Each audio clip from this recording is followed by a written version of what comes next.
Hey there, Blue Rockers. Welcome to Blue Rock Talk with Connie Willis. It is Earth's most interesting conversations. We're talking about people, places, and things. And today, let's see the calendar. It says, I got calendars all over the place. What does it say? It says today is Tuesday, so that means CryptoConnie Tuesday. So I become CryptoConnie. And we learn all that we can from a layman's terms as best as possible about cryptocurrencies.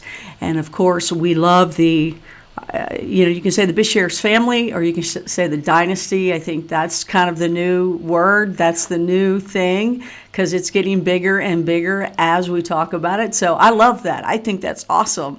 So we're going to be talking about what happens tomorrow. It's a big launch, and that is with Quintric.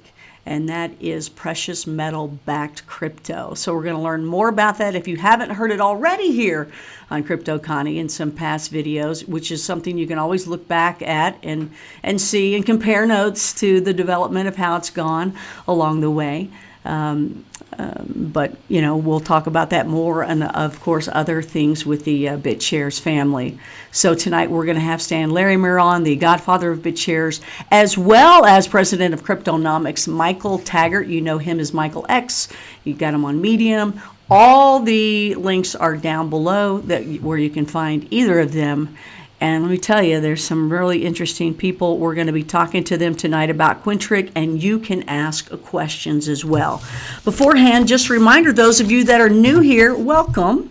You are now, once you subscribe, got to subscribe, go ahead, hit that subscribe button, and then hit that little notify bell. Then you'll know every time we go on.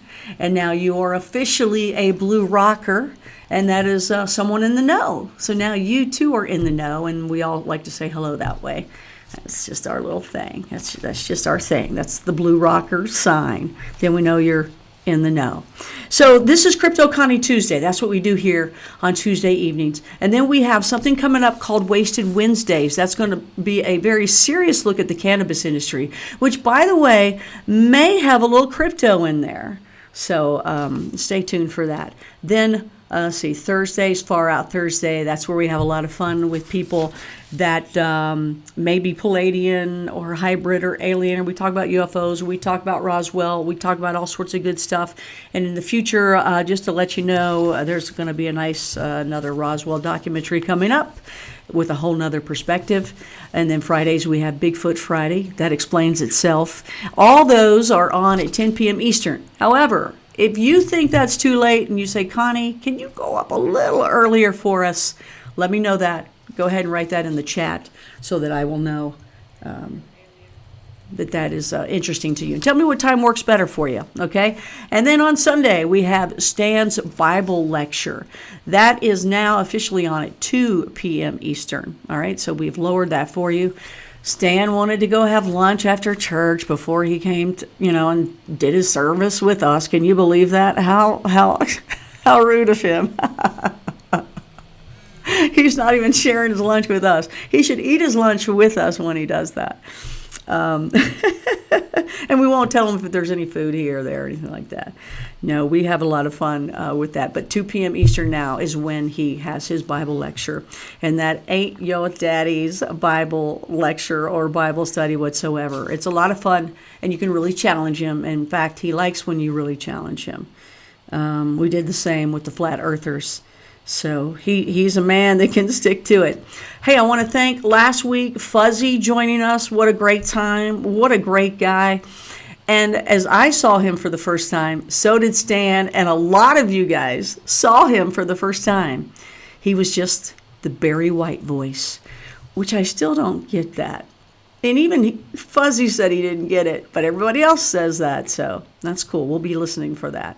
I want to thank Barbara Lyons, a new friend of mine, and her husband Patrick, who did some work on me, and it's called Reconnective Healing, and you can catch her at barbaralyons.com. That's pretty interesting. So I'm feeling good. It's interesting stuff, so go to that site. I've got the links down below. Thank you again for being here with us. Hit that like button already. Let us know what you think.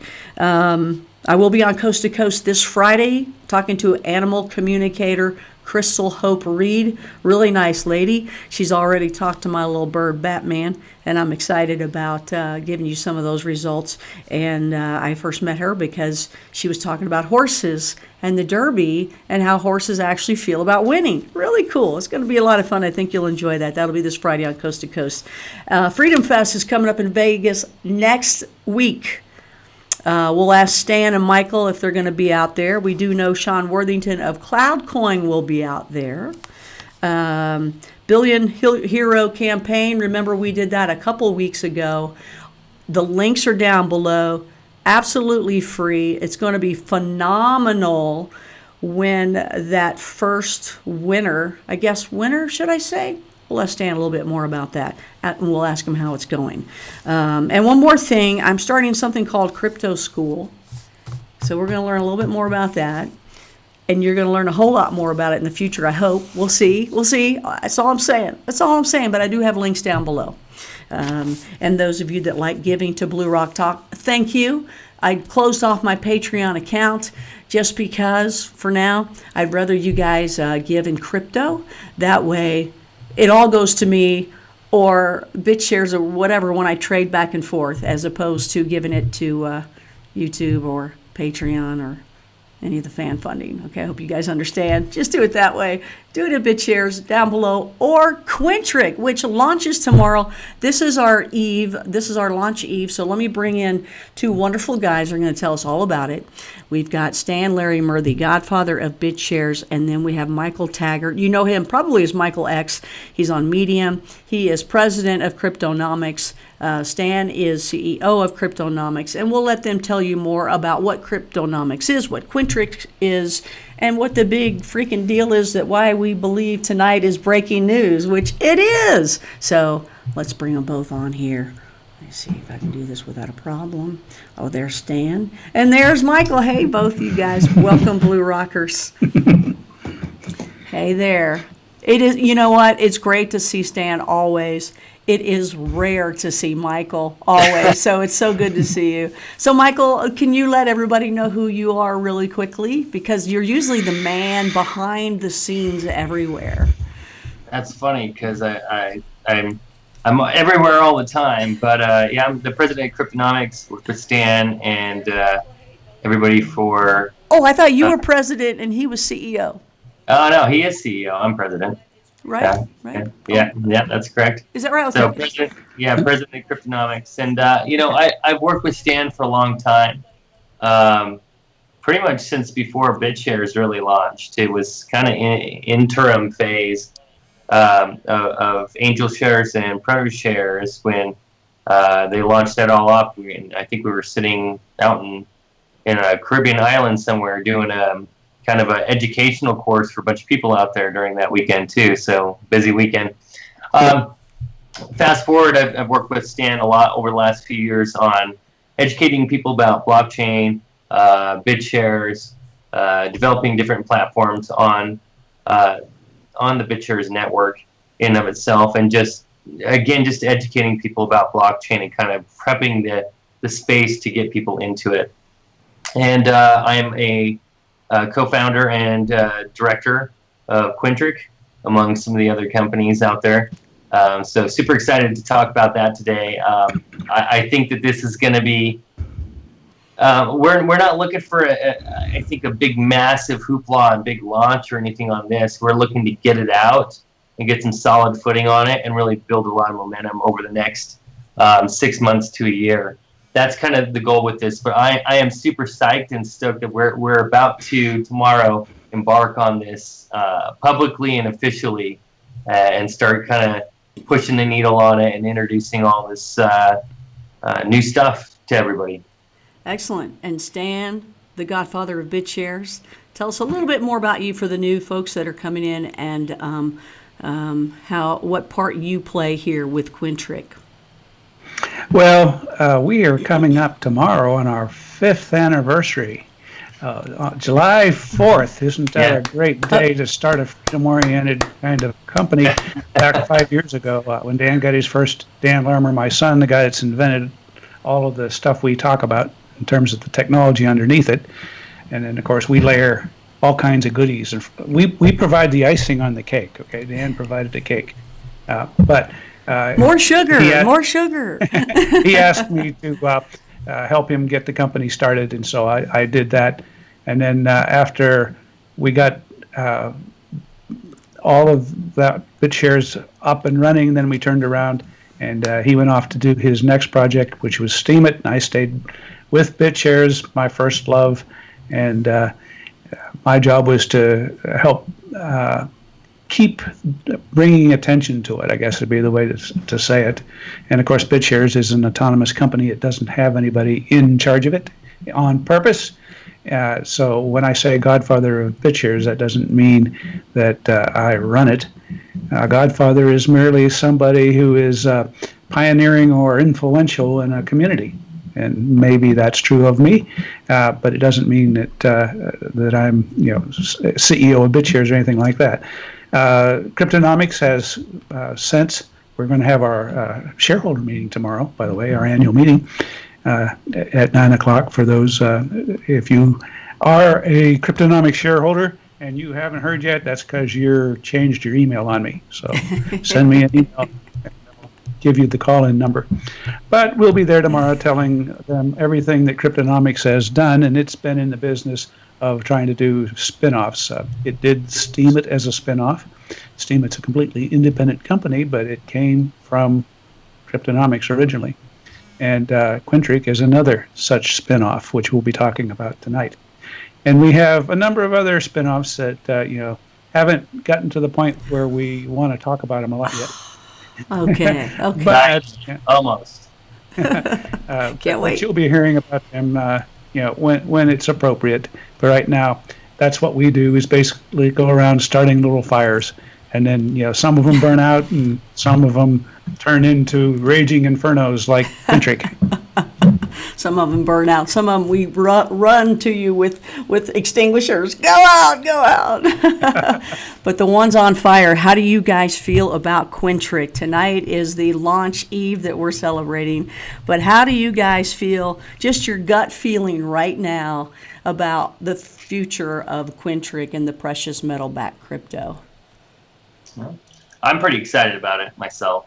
Just from the standpoint of what it serves, which is just an alternative to the U.S. dollar, fiat dollars, and the monetary system. But it's nothing new. It's not like Quintric's brand new and nobody's ever seen this sort of thing before. It's actually been reintroduced back in the United States since 1984. So it's been around for a good 30 something years. I took my math here for a minute, but 34 years it's been back out. So it's really just enabling a system of money that is legal in the U.S. and internationally, enabling it to take advantage of it at its fullest. 3-second or less time stamps anywhere in the world transfer gold or silver. That's pretty amazing, and able to be redeemed there at that destination. So you've got something like that. I think it's really the original concept of what money was intended for. So I feel like, if anything, we've come full circle, and it's a big full loop on the creation of fiat and what it meant, and then all of the time that passed and all the hiccups that happened with it, until eventually got to the point where technology was also able to catch up with the concept. And so now you have something that was envisioned when they created this, and it's able to be transferred anywhere in the world that fast, redeemed that fast, spendable that fast. That's really what we're talking about right now. So, you ask me, I'm super excited. Excellent. And just because we want to make sure we see that beautiful full beard, If you could just stay in the center of that shot, we'll get to see it all. I love it. Every time I see Michael, it's either the hair up or down, get the beard, not, it's always, you're very fashionable. I love that. And you're close to the gold, right? You're not far from where the actual gold is. This isn't in Fort Knox where we all know it's not, right? You have the gold close by where you are. Don't tell people that. They're going to come to my house. And what is that address, please? Thank you. Exactly. Yeah, no, we've got a vault in Utah. We're getting the second vault. That's an international vault out in Ireland, all squared away. Excellent. So we'll talk a little bit more about that in the future. And we're looking at some other places to stick some vaults at, and of course other partnerships too. But yeah, right now, the main vault is in the United States, and any of the vaulted gold that's actually vaulted for this Quintric monetary system, especially the U.S.-based gold and silver, is all sourced from the U.S. as well. So it's not being sourced anywhere else. It's actually from good old USA, just the same way. So and I think Utah in and of itself is probably the best place for it to be jurisdiction-wise. So the vault's in Utah, and from a monetary standpoint, from a free monetary standpoint, from a sound money standpoint, they have a lot of laws on the books, and a lot of legislators there that really believe in a sound money system. So I'm happy. I'm really, really happy about where we're at right now. Excellent. And you guys, Michael Taggart here, you can catch him on Steam at MichaelX. You also can catch him on Medium. He always has a lot of articles, and if you look down below, you're going to see his latest one in the description box. You are a little writer. You're going at it all the time. I can't keep up with it. If you want to just Google it, just Google Michael Taggart Forbes, and I'll pop up on there too. There you go. How cool is that? So, Stan, and by the way, we're also going to have some slides, and Michael's going to tell you again a little bit more in depth. So hang in there beforehand. Stan, how are you with the excitement level? How do you see the future with Quintric, and what do you see in the future that we don't see as of yet that we will be seeing in the future with Quintric? Well, one of the things that the cryptocurrency industry has had trouble with is volatility and other things associated with the tax implications of every time you spend typical cryptocurrencies, you get a tax event. Yeah. That is, very inconvenient, and I know we spend months going through documenting every one of our transactions, and every one of them, what did a gain, was it a gain or a loss? If anybody's ever tried to do that kind of stuff, it's a real pain in the butt. But if you've got a legal tender like Quintric has been designed to be, then you can spend that all over the place, and there are no taxable events. So obviously, if you cash out and the value has changed, then at that time you do. But just the act of spending it around does not have tax implications. So I really like that. I'm excited about introducing into the cryptosphere nice, stable, reliable money, and then I think that will be a key missing piece. Now, there are other people who back money with gold or silver or something. They back cryptos that way, but they're not legal tender. So there will be a lot of people, a lot of choices for people to have, and so on. But of course, we all come. Comparison chart for this later too. Just okay. Oh, good. But we, one of the things that we compete on is trustworthiness. Okay. One of the things cryptocurrencies have going for them, and the reason they existed in the first place, is to be trustless. But with trustlessness comes volatility, and anytime you want to have some third party back with something stable, then you get into the point where it's a battle for engineering trust. How can we prove to people that the gold is really there? One certainly good thing you can do is make it deliverable. And if I know there are a lot of people out there who say, well, I have a pallet of gold on the backside of the moon. Trust me, it's there. No, it's too Okay. dark on that side. There's evil things on that side. It can't be like that. I'm sorry. That's another show. Yeah. But because it's not deliverable, it might as well be in Fort Knox, which hadn't been audited for a long time. Yeah, we don't There's think anything's a lot there. of deceit going on out there, and fans playing fast and loose with it. And so it used to be, and I used to be in the camp of saying, well, if you don't hold it, you don't own it. And so that way, I would always say to people, you do not trust the money to be in Fort Knox, because it probably isn't. That's right. And forgive me for cutting in just now, but when you said if you don't hold it, you don't own it, Michael grabbed his beard. Just had to say that. Instant replay. Boom. It's talking on his beard ownership. You got to own it. It's mine, baby. But on the other hand, there are plenty of different options for people in the digital currency universe. And so you're having a nice mix of things that reduce your risk. Okay, there's always risk anytime a human's in the loop. But if you're dealing with pure digital currencies, then there's risk of sudden flash crashes and high volatility happening. And there's the risk that you will lose your password and stuff like that. So as we look at it, every single solution out there has strengths and weaknesses, and people can choose it. Well, this brings a whole new category of it. And I think Michael will talk to you about some of the transparency things that we've got planned for Quintric that will give people the confidence. And certainly, if you can take delivery at any time, if you can cash those coins in and out, then that's a huge difference to what other people are doing. Pat Konchak, a regular Blue Rocker here, wrote, "You had me at non-taxable." I like that. Very good, very good. There's a lot of tax implications that come with this, so I think that's one of the most exciting parts about it. And the other part is, as I said before, is just most folks didn't have the opportunity to be able to take all their money from their paychecks, day-to-day paychecks, stuff like that, and put it into gold and silver and have it be usable from that standpoint. Until just recently, it's only been the last few years.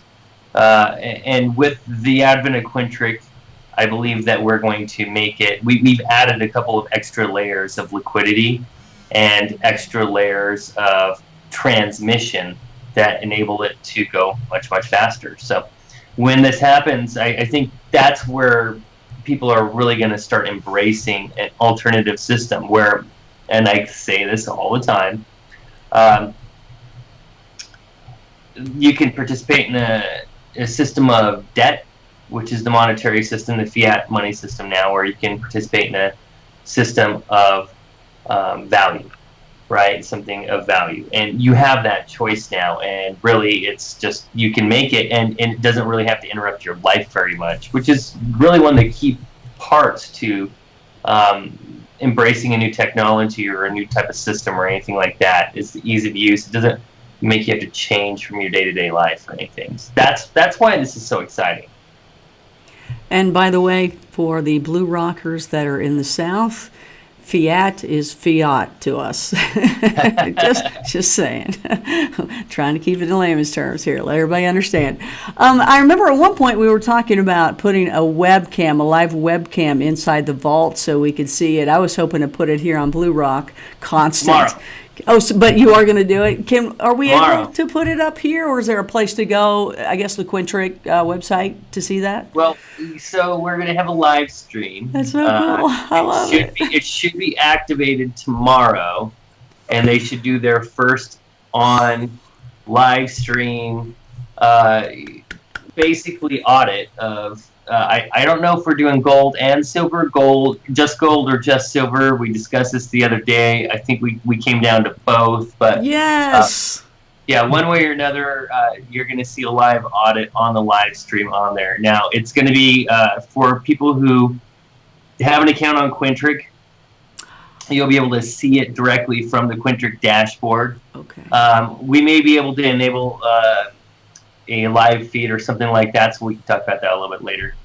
Connie, just to see if we can stick a live feed on there and just run it for a little while. I'd love to just stick the whole thing on loop, honestly, and you know what I mean? Just stick it on loop and just have it run on your channel. Oh, I'd love it. I think that'd be really cool, because I don't think that well, actually, I would probably say, I could be wrong. I'd love to look this up. Fact checkers, go. Believe me, I know there's a bunch of you out there that would love to check my facts. So feel free I'm to correct me if I'm wrong, because I'm sure you will. I think this is the first time in history that somebody's ever live streamed an actual vault. That would be so cool. With gold and silver in it, and this is essentially it's like a gold and silver backed credit union for all intents and purposes, for what you're able to do with it, from a peer-to-peer perspective, from a swipe at a registered POS perspective, even till I'd say, hopefully by beginning of Q3 or end of Q2, being able to directly deposit gold and silver Quintric directly into your check account as fiat or fiat currency, and that's powerful stuff. Yeah. That's what we're looking at. Absolutely. Is there other people doing that too? No, nobody's doing legal tender crypto. And again, I don't believe anybody in the world ever actually has a live stream into their actual vault to prove 100% transparency. That's so cool. Yeah, that's massive. We got 100% reserves on deposit. That's probably another first, especially for today's day and age. And then we've got a live stream in there and a few other things to prove as much transparency as possible. Obviously, there's always people are going to argue about attack vectors and how somebody could steal something from there, and God bless them for all that. But I think we're really trying to prove as much transparency as possible to show from here to here to here to here to here, every single angle that we can of the gold and silver ownership, circulation, and how it all works from start to finish, because this entire thing is not just an experiment in sound money, banking, politics, or anything like that. It really is a movement. It's an alternative to the global banking system of fiat currency. You do not have to participate in that, yet you can still have the same spendability. And if not, I feel like more protections and more security, because you have things that are actually backing what you have in your checking account or in your card to swipe, Oh, this is exciting. Here's something though that I'm curious about. As I start, I'm going to learn how to trade and not just hodl. So, am I going to be able to trade my Quintric or not? And am I going to be able to do it on the BitShares exchange? Yes. Is that coming, or can I do that Yes. now? Or so tomorrow we should have live trading enabled. So and we're still looking for some people to really step up and help, do some market making, basically, have a large pool of Quint, just sell back and forth into the markets and just provide that for people. But yes, Stan. as of tomorrow we should have. Stan. Hey, Stan. We'll have some people making markets in there, and basically the Quint will be tradable live on the DEX, on the BitShares network, anywhere that runs the BitShares blockchain. They'll be able to trade across different trading pairs.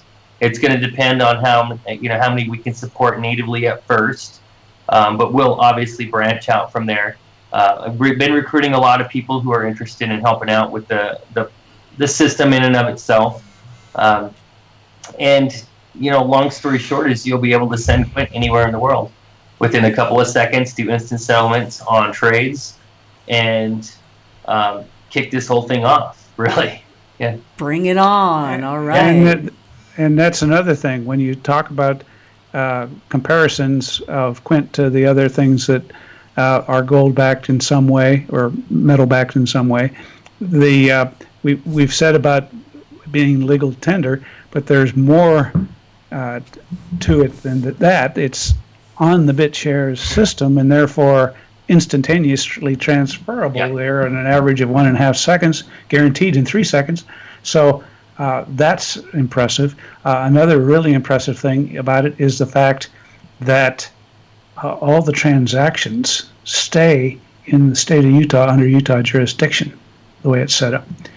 That is got implications you would not imagine. So while you're sitting out there doing your peer-to-peer transaction, the commands you issue to send from one person to another are carried on in such a way that it stays as a escrow transaction in Utah, and therefore Utah law governs. Right, and I think that is actually more important than most people will realize until later on. But it does have a lot of implications because we're able to do some interesting things with that, from settlement, global settlement of different trades and currencies, even on exchanges if we wanted to be able to do that, where an entire exchange actually liquidates to gold or silver in the intermediary part of the trade and then back up to whatever token it is. Almost like a reserve currency, kind of like the US dollar and oil and energy and stuff like that. So, I mean, even just global settlements. If you were to send $100 million from, a bank account in the Middle East to somewhere in South America, it's going to cross an American border somewhere, or it's going to cross an American part of system of banking and be liquidated to dollars as that settlement currency, and then back out to whoever it is on the other side anyways. That's literally what we're talking about right now. So there's a lot of implications for that, or even people owning gold and silver and being able to leverage it for lines of credit, or even offering loans to other people for a interest rate or some sort of commission, and able to do that. So people can actually, I mean, if you store gold and silver at your house, you're staring at it and it's really pretty, but it doesn't make you 3, 4, 5% interest, right? But if it were, that's true. If it were at Quintric and you were able to actually leverage it to loan it to somebody else and make 6% interest over, 45, 60, 90-day cycle or something like that, that's extremely attractive to people. That's good to hear, because you gave me an example of how I can really use it. So I like that. Excellent. Mm-hmm. Another thing I think that's really big about this is the on and off ramps associated with Quintric. It's not just this isolated thing in crypto space. The company itself has the money transmission licenses necessary to allow you to send fiat, through the normal channels to purchase the Quint, and to convert the Quint back into fiat and take it back out. That on and off ramp functionality is huge, because actually it's quite scarce for people to do that. There's a few famous places like Coinbase that people would go to that have done the work to get the licenses and so on. But that's still a taxable event as soon as they do that there. Yeah. It isn't here. Yeah. And so the Quintric is more than a coin. It's more than a family of coins. It's an entire new system. Mm-hmm. And we can build out from that to a complete set of services like you would get on other exchanges, licensed exchanges, on Coinbase and so on. So this is going to be a whole new node in the system that sits at the boundary between old and new. Well, congratulations. I mean, that we should all toast on that. I see that Michael has some wine going on. What do you have, a cab there? What do you got? I don't know. Somebody just handed it to me a minute ago, so cheers. Either way. It works, right? You're like, this is fine. Okay, so I do have a couple nice questions. Being here with my drinking buddies. That's right. It's we got some questions in here. I just want to ask really quickly, and then we'll do your slides. That sound good? Yeah, sounds fine. Okay, so Brad Mulder, is Quintric under us? Is Quint? Oh, is Quint? Sorry, that's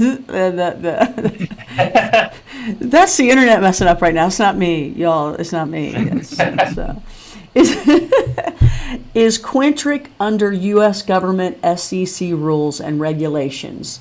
How anonymous are the transactions for Quintrics? Okay. So 2 questions. It is not governed by the SEC or the CFTC because it is not a commodity and is not a security in any way, shape, or form. Quint, Quintess, iQuint, iQuintess are in no way, shape, or form securities or commodities. They are legal tender cryptocurrencies. All they are is legal tender, and it's a token. That token is a redemption for that legal tender. There is a QUINTX that is a different token.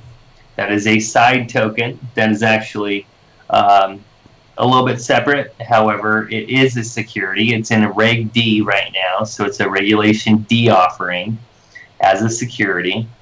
You guys can contact Stan or I or the Quintric home office. Email them, call their office during business hours and ask them about that particular offering.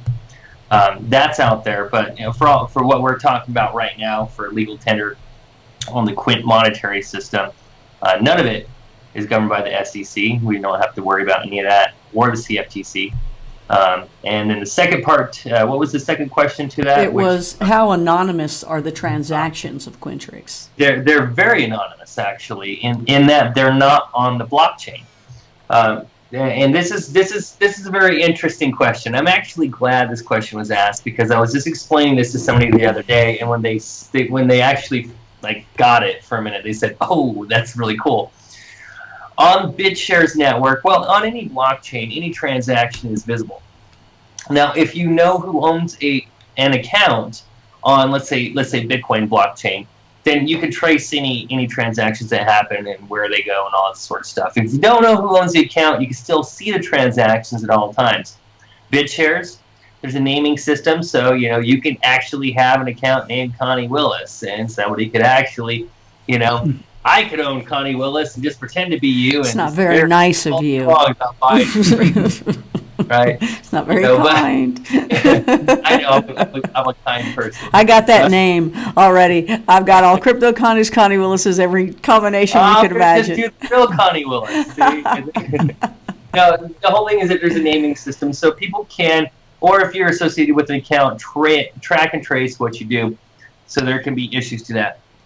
There are stealth transactions, privacy transactions, and blockchains that are out there that say that they got stealth or privacy transactions, stuff like that too. That doesn't really thrill a lot of governments or regulators in any way, shape, or form. I'm not going to spend a lot of time on what does or doesn't thrill them. Let's just say they don't really like the prospect of that too much. The Secret Service just had a big meeting about that actually last week about private transactions on the blockchain.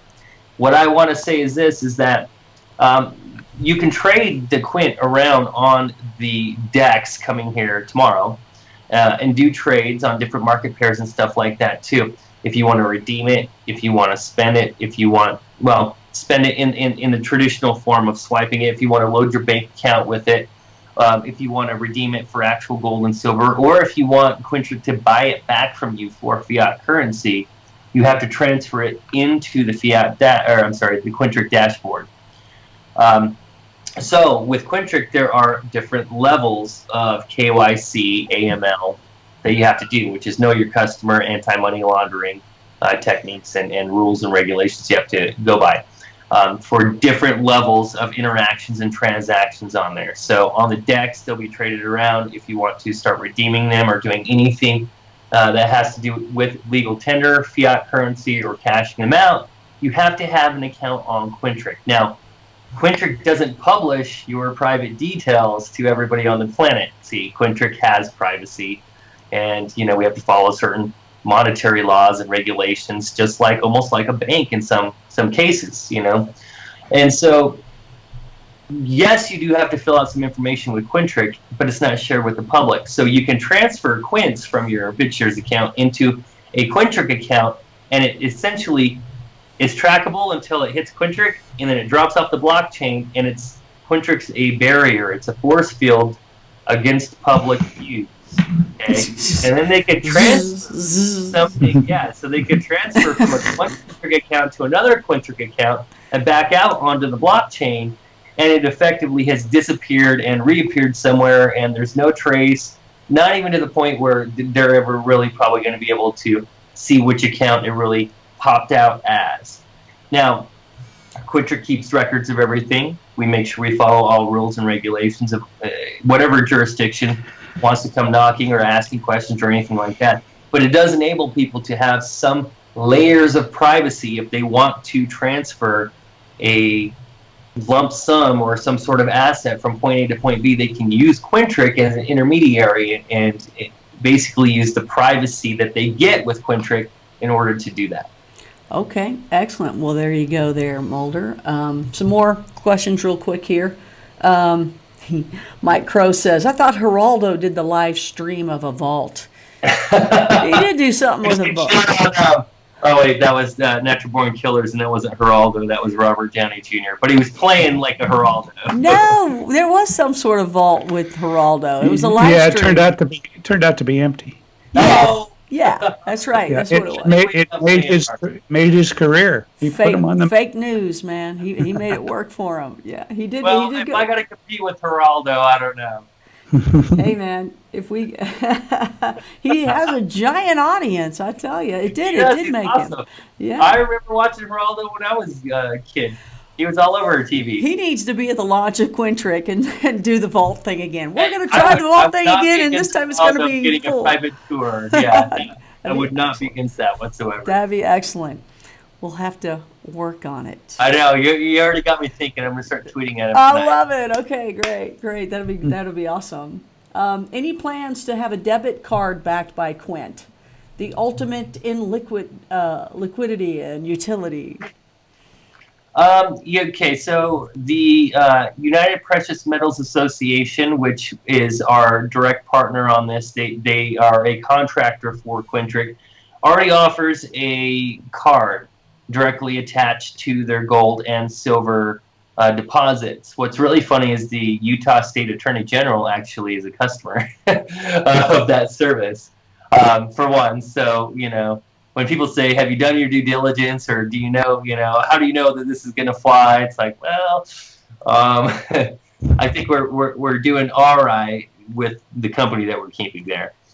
So Utah. They do have a card. Yeah, we have discussed it. We're looking at the ins and outs of it. I'm pushing pretty hard for having a card introduced in some way, shape, or form within the next 6 months, maybe 12 months. We'll see how long it takes. That said, what I am and did talk to everybody about and showed them and what I want to introduce is some of the functions that I had previously with my product Remitio, which allowed people to take a cryptocurrency and load an existing debit card that's attached to a bank account, or load a bank account. So let's say Connie's got a grandma that she wants to send money to. She could then basically take her Quint, take her grandma's debit card number, type it in, and load the debit card, or load a bank account if she has a routing and account number. So that's essentially what we're putting in first, and then potentially an issued card. But a lot of people already have cards anyways. Right, so right. And I know that's not everybody. There's a lot of unbanked people out there, and believe me, I'll get to you guys as soon as I can. But a lot of people have these cards anyways. So instead of reinventing that or anything like that, we can just load an existing card and have that in there within 24 to 48 hours. Wow. So I like the idea of me being able to send grandma something. What about grandma sending Connie something? She can do that too. It's easy for her to figure out, right? It is. And the thing about it was that, people, let's say Connie wanted to send grandma some Bitcoin. Grandma sent Connie some Bitcoin, baby. Come on. Right. Well, the problem is, let's say Bitcoin loses 30% overnight. Grandma's not going to send you any more cookies because you only sent her 60 out of $100. That's right. Connie, I'm so bad. And that's part of the problem too, right? And with Quint, you got that stability layer of precious metal value, of stamped value, and then that, the market value too. So you actually have 3 different layers of value and floor values. And so when you have that and you load grandma's account with it, then you're kind of, you're much more safe. You're probably going to get cookies from grandma later. I like it. If you're just now joining us, this is Blue Rock Talk with Connie Willis, Earth's most interesting conversations. And tonight is Tuesday, so it's Crypto Connie Tuesday, and we are talking with Michael Taggart and Stan Larimer. It's the Quintric Launch Eve. Quintric launches tomorrow, so they're telling us all about it. We're going to get a neat little show here from Michael. And we're also taking your questions. Let me get some more questions before we go to that real quick, just because there's so many that want to be answered here right now. Taskmaster 4450. What are Stan and Michael more excited about, Quintric or Bench? BitShare 3.0, right? What are you more excited Stan, about? you go first. Stan and Michael's job is to be excited about what they're launching on any particular week. So this week we are excited about Quintric, and when those other things are ready to talk about, then you'll probably have us on here again talking about them. Absolutely. You hear it here first, then everywhere else after that. But this is where you get it first. It's the BitShare Dynasty. Well, I like that both you said projects that are really the other awesome, day. but yeah, like Stan said, Quintric's really, it's coming out of beta. It's going into public form right now. Right. We'll be at Freedom Fest next week with Cloud Coin's going to be there. Yeah. We'll be there. We got a big booth there. I think pretty much every director is going to be there. Maybe missing one. A majority of the employees are going to be there, and I'd love for people to come on down and just kind of talk and say hi and stuff like that. It's in Vegas and Paris, right? Paris? Yeah, and you can't go wrong, right? Yeah. Let's see here. Good answer, by the way. Good answer to that one. Everybody, Jamie Spademan, this is so exciting. Mike Crow, if you are offering trading, how is that not a security?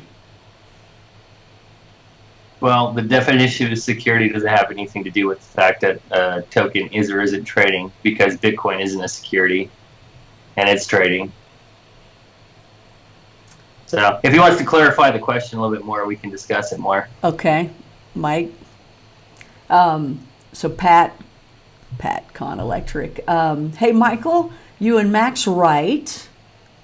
Yes.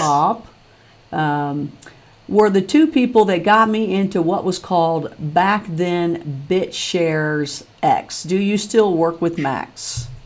I do every once in a while. I send him and his wife best wishes and their son. They've got how old is this little guy now? Maybe 3.5. Uh-huh. So time flies. Max was there, with us the day we launched BitShares as well. Max actually taught me about Bitcoin. He's the guy who really he sold me my first $20 in Bitcoin, which is probably worth like I don't know, $7,500 right now. Nice. So we keep in touch. Excellent. Stan, so I heard a rumor the other day that was interesting. So I guess the story is that nobody really knows the person behind Bitcoin. Is that right? Is that still kind of a mystery? Oh yeah, that's a mystery. There's people claiming to know. Michael's personal friends. Michael, you know? Does Michael know? I heard it was. They said it was Dan the other day. They said it was Dan. Dan's the guy. Not Dan. But that's a cool rumor. That's not a bad thing, right? I didn't deny it because I thought it was a cool rumor too. Yeah. But, it's pretty implausible. So, Michael, what do you know? What's going on? What's the mystery? You know? Oh no, man! Only under torture. Yeah. Oh.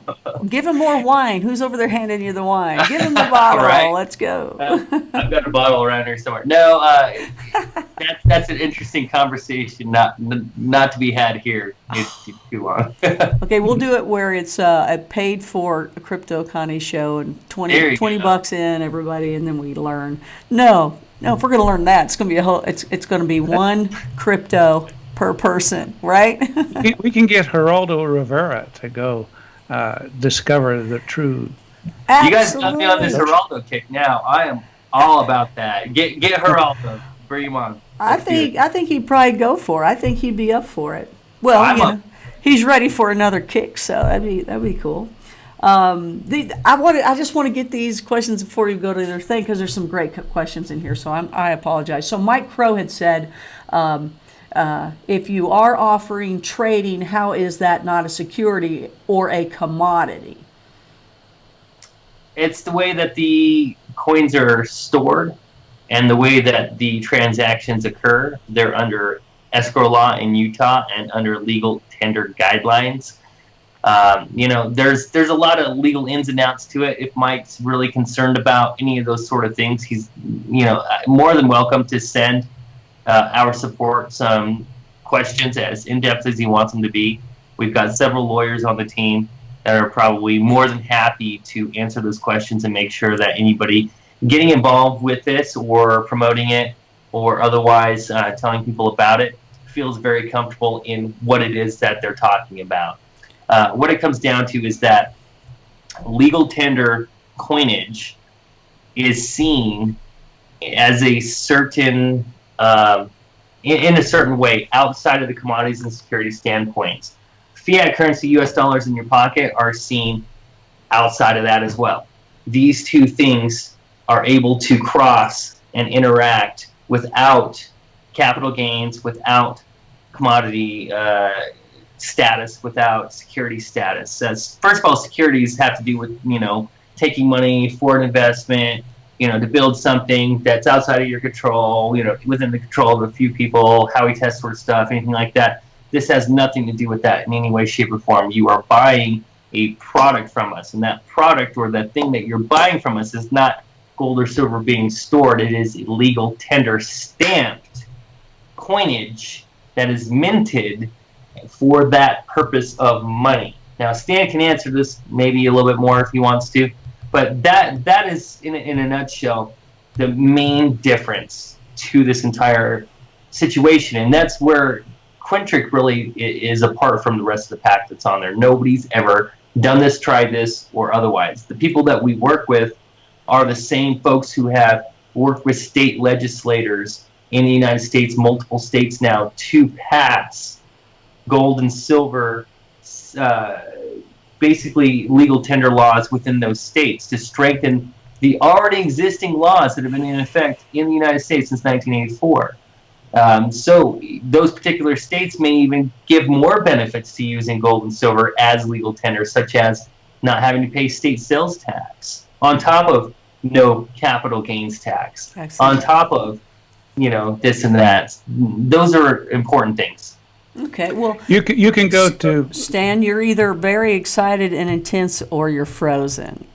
So, before you answer that.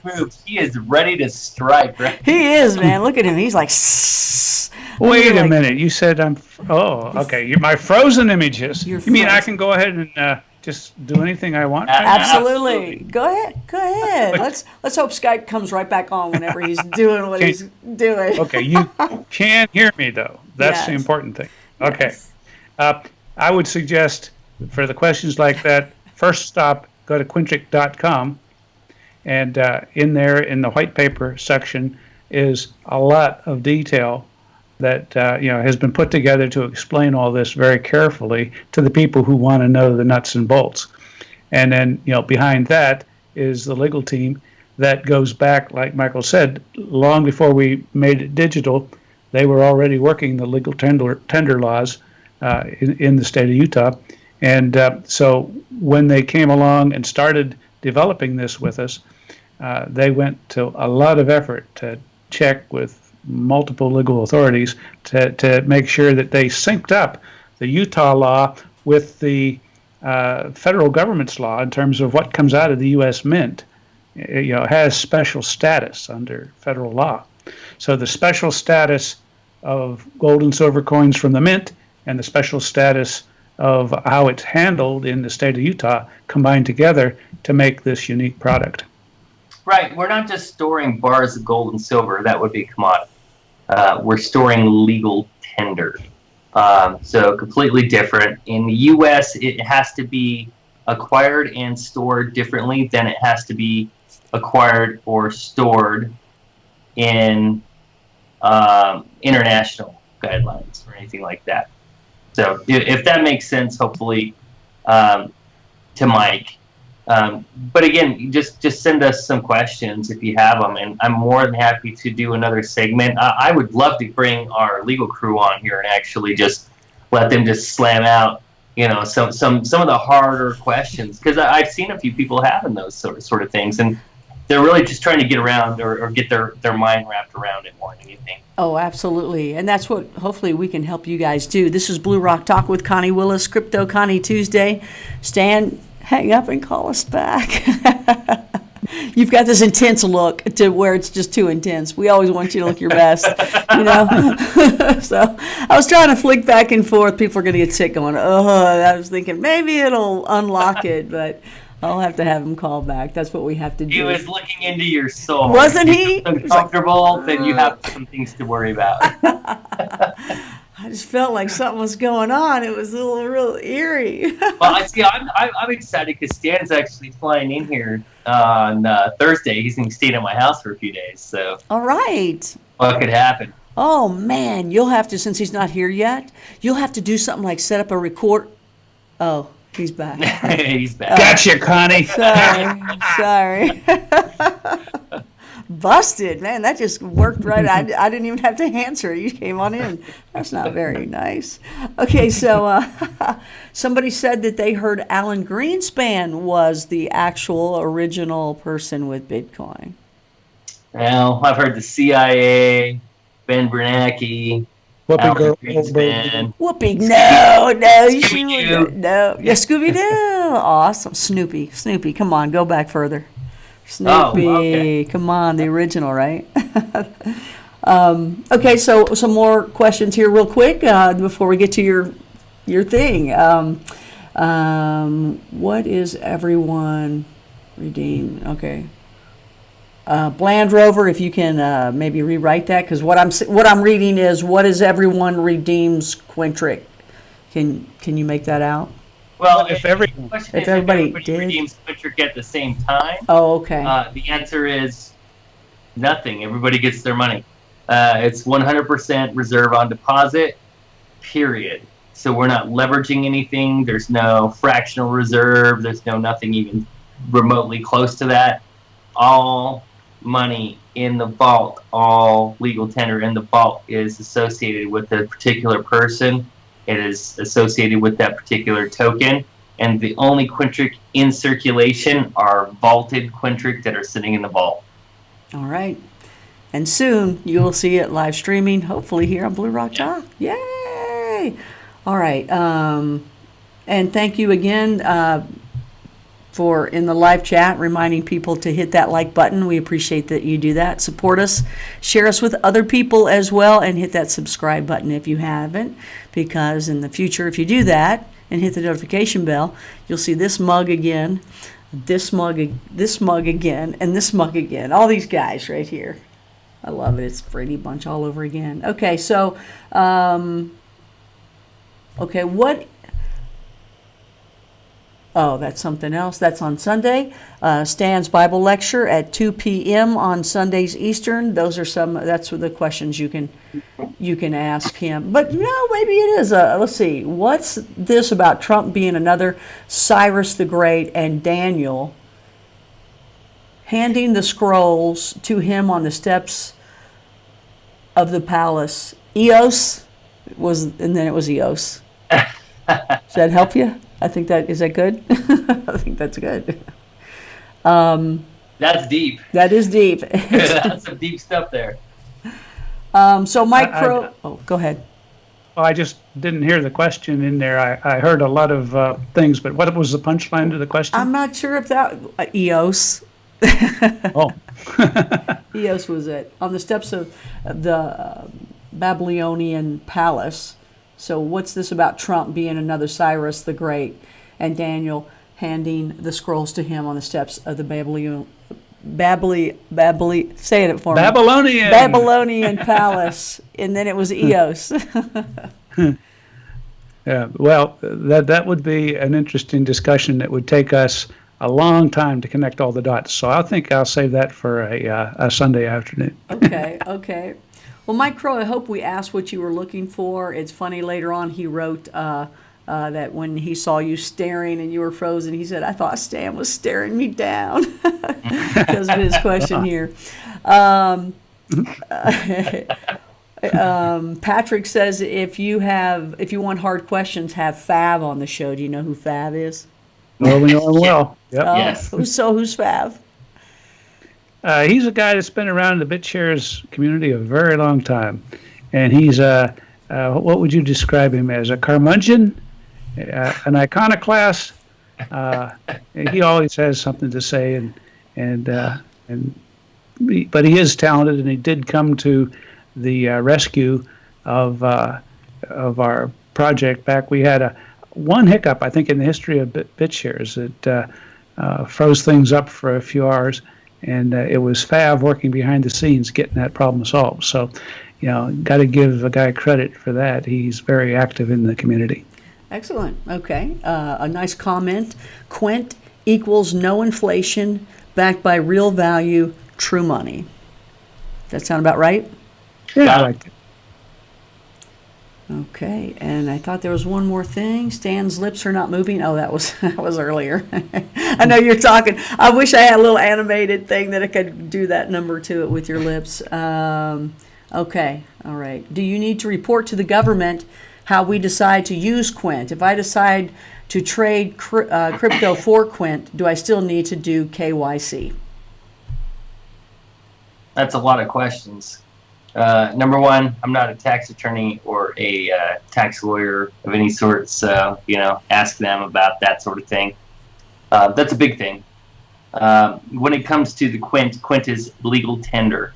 It's the same thing as using a US dollar if you were to spend it or otherwise. Also, if you do a fiat, which is United States reserve note, to QUINT, that is not a capital gains transaction. That is a legal tender to legal tender transaction. If you were to take any U.S. reserve note and buy any other cryptocurrency, that is either, both of those fall under a cap gains, from what I understand, which is a commodity or a security purchase from a legal tender reserve note. So you're looking at a taxable transaction of some sort or some sort of taxable event. So there are differences in using a legal tender to legal tender and keeping your money as a legal tender and spending it as a legal tender. Once you realize profit off of it from a mental standpoint, then you potentially do have some tax liability, but you just need to talk to your tax attorney or otherwise. And I do hope to, in the next 6 months, have our legal team publish a few pieces to help people just understand the implications of using it from a real-world perspective, everyday life perspective. I think that's what's really important to me, is that people can understand why and how they can use it so they can feel comfortable doing it. Yeah. That's the biggest part to me. That would be good. And I got to tell you, I ask tax people all the time about crypto. They don't know anything about it. I believe you. They don't. I blew up a couple Bitcoin conferences where they had an entire panel full of lawyers, and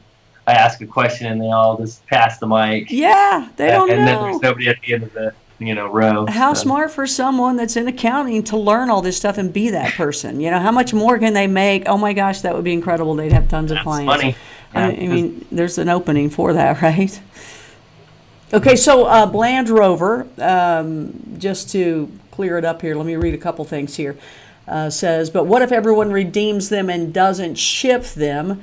And by the way, Bland Rover is Stefan from Telegram, so you guys know who Bland Rover is. And that was it. What if everyone redeems them and doesn't ship them? I guess that's more the important part. Still not quite sure about the question. If they redeem them, meaning redeem them into fiat currency, we're buying them back from you if that's what it is. If they're redeeming them, as in redeeming them back into their bank account, then they've been spent and the gold's going to go back into circulation or be resold somewhere, and they've been burned as well. Any QUINT in circulation is vaulted. If the vaulted gold is gone or spent or gone, like just subtracted, deleted, that token is going to be burned. We don't anticipate a lot of burn going on because I believe that most of the QUINT that's in circulation will stay in circulation. People will cash in and out of it for other tokens and otherwise, but what we have vaulted in there will stay vaulted for the most part. But it is true that there is going to be, at any given time, a stockpile of QUINTs for sale that are backed, that have been turned in, and those will get sold out again before we store more gold in the vault. So. Right. And that's what I'm maybe saying. that's what he's asking about. Stay in there, yeah, it's circulation, because they're sitting in there. Yeah. Like Stan, they'll be sold onto the market at market rates. So it shouldn't be an issue. You answered it. Went, oh, very cool, thanks. So that's cool. And just really quickly, do I need BitShares to buy Quint? Nope, you just need a card, right? I remember putting that card in by accident. Directly from us. You don't have to have a BitShares account. That's mostly for the trading aspect of it. But yeah, I think they go hand in hand. All right. Okay. So you have a slideshow, Michael. I do, and you know, Stan can chime in on it at any given point. I think this is one I threw together a couple weeks ago. I'm actually going to be presenting it this weekend for a bunch of investors on a different project because I'm busy and you know I got lots of things to do, and we're incorporating. We're incorporating Quint into a lot of different projects right now. That's what I'm really excited about is that I really do believe that Quint and the Quintric monetary system has the ability to usher in a new era of responsibility and responsible banking. Nice. Everybody wants to say that kind of stuff, but this is really, truly a good effort from every standpoint, and we have all the ducks in a row plus the technology to back it up. And that in and of itself is huge. So I see a lot of projects in the future using something like this. I think it's very desirable for people who are parking money in any sort of account for any given time to have something that's redeemable in lieu of that actual money or cash. That's a huge thing too. I mean, I don't know about anybody else, and this is I'm going to oversimplify this right now, but if I have a $50,000 check and I want to put it into a bank, I can put it in the bank. But when I deposit that check, I literally gave the ownership of the money to the bank. They own it, not me. They leverage it, not me. They pay me like 0.22% interest on average, and then they go out there and charge 4, 5, 6, 10, 12% on that money. And at the end of the day, if I want it back, all I get is paper notes that don't actually have anything backing it. Or I can take the $50,000 check, put it into Quintric Vault, have the same spendability as the US dollar, and have gold or silver backing it up in case anything ever happens. And not just that, I have the gold or silver melt value. I have the stamp value that is seen as a actual value of redemption by governments. Okay, so that's where the legal tender part comes in, right? And then I have a market value because some people are really going to think that there's an actual additional value that could be tacked on to the portability and usability of something like that. Excellent. Excellent. That really helps, just putting it that way. All right, so one more question, and then we're going to go to your slideshow because these are really good ones. Can Quintric be used like BitShares BitUSD, as BitUSD is way too volatile to trade with? You got it. Yes. So you know, Good question. Info. no, it's actually a wonderful question because a lot of the volatility in crypto happens to come with the fact that it has trading pairs that have Bitcoin as the main pair to be traded against. So when Bitcoin loses value or drops massively in value overnight, it drags all these other currencies down. So it has this sort of effect of just grabbing and pulling it. And if you have something that has a stability factor outside of crypto, because you know everybody's trading pairs all have to do with trading pairs within crypto. If you have something outside of crypto that has an outside force factor that is maintaining the stability of that asset, okay? Because the buyer always sets the price for an asset. The seller can say anything that they want to, but it comes down to the simple fact that I could sell anything for anything that I want to. If nobody buys it, It's whatever they buy it for. ain't worth nada. And That's I was gonna say bad words. I use a lot of bad words, but I know I'm here. So Yeah, hey, it's a family show. That brings out another thing I'd like to just add on to that. you've got the best of both worlds in some sense. Now, keep in mind, every single financial product in the digital currency world is designed for special use cases, right? So you may want different things for different reasons. But the wonderful niche this is it gives you the stability of the U.S. dollar without the crash potential. Yes. Okay? As long as the current system works, the U.S. dollar is rock stable compared to most other things, and you get all that benefit because we're pegged to the U.S. Mint price. Right. As soon as the U.S. dollar suddenly crashes, due to some, black swan event that we all worry about, guess what? You're holding gold. So suddenly your value is now stabilized relative to gold. So you're stabilized against the two, and whichever one is working, you automatically switch over. That's pretty awesome. Yeah, Mm-hmm. yeah. Is it always going to be silver and gold? Is there going to be anything else added to Quintric along the way? We're looking at some other stuff right now. We don't have to get too far into it, but What? platinum and some other stuff like that may be in play. Yeah. Ooh, nice. Okay, and I promise one more, I think. Okay, I'm going to ask you two so you can get them done real quick so we can start your slideshow so we don't keep everybody up all night here. Is Quintric like stable coin? Quintric's a stable coin in that it tracks the U.S. Mint, the U.S. Mint value of a legal tender gold coin, but also understand and know that those gold coins have a certain amount of weight of gold or silver. So there's a face value, stamp value, there's a melt value. And then again, there's a market value. So as I said before, there's basically three different floors, three different values for this currency. Two of them are extremely stable. One's pegged to the price of gold and silver. The other is essentially the stamp value, which is an alterable on the coin. Was that a hiccup, Stan? Did you just hiccup? I saw that. What the Sam Hill was I'm not that? sure what's in this can. If this wasn't live, I would get to put a really cool sound effect to that one if it was taped. Oh, darn it, I missed that. How was the feedback? Oh, okay. How was the feedback back from Stan's trip to China? And then I also, you had great feedback from China, Stan. Everybody loved you. Feedback. So many friends over there. I just got treated royally, so it was a super worthwhile trip. Rob B, is Quint going to be listed on the major exchanges like Binance? I've had a couple exchanges actually reach out to me in the last week or two, just asking some questions. We had no real interest in going out there and getting it listed anywhere until we got it actually launched off publicly. We've done very well in beta as it is, but getting it launched off publicly, my goal over the next few quarters is to pretty much get it listed in a bunch of places.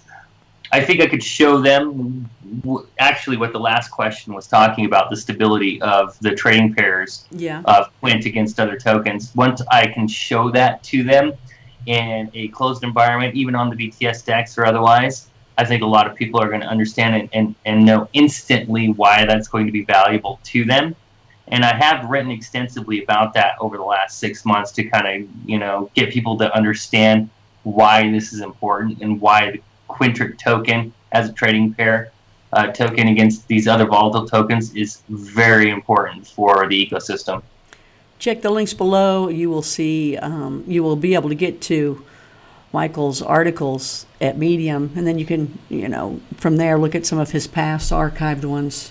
He's got a lot of them. And they're quick and to the point, by the way.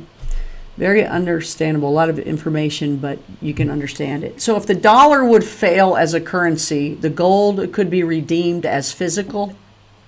Correct. This is one of the best Crypto Tuesday shows yet. Thanks to you all. I had to say that. And Pat came back with FOB is Satoshi Nakamoto.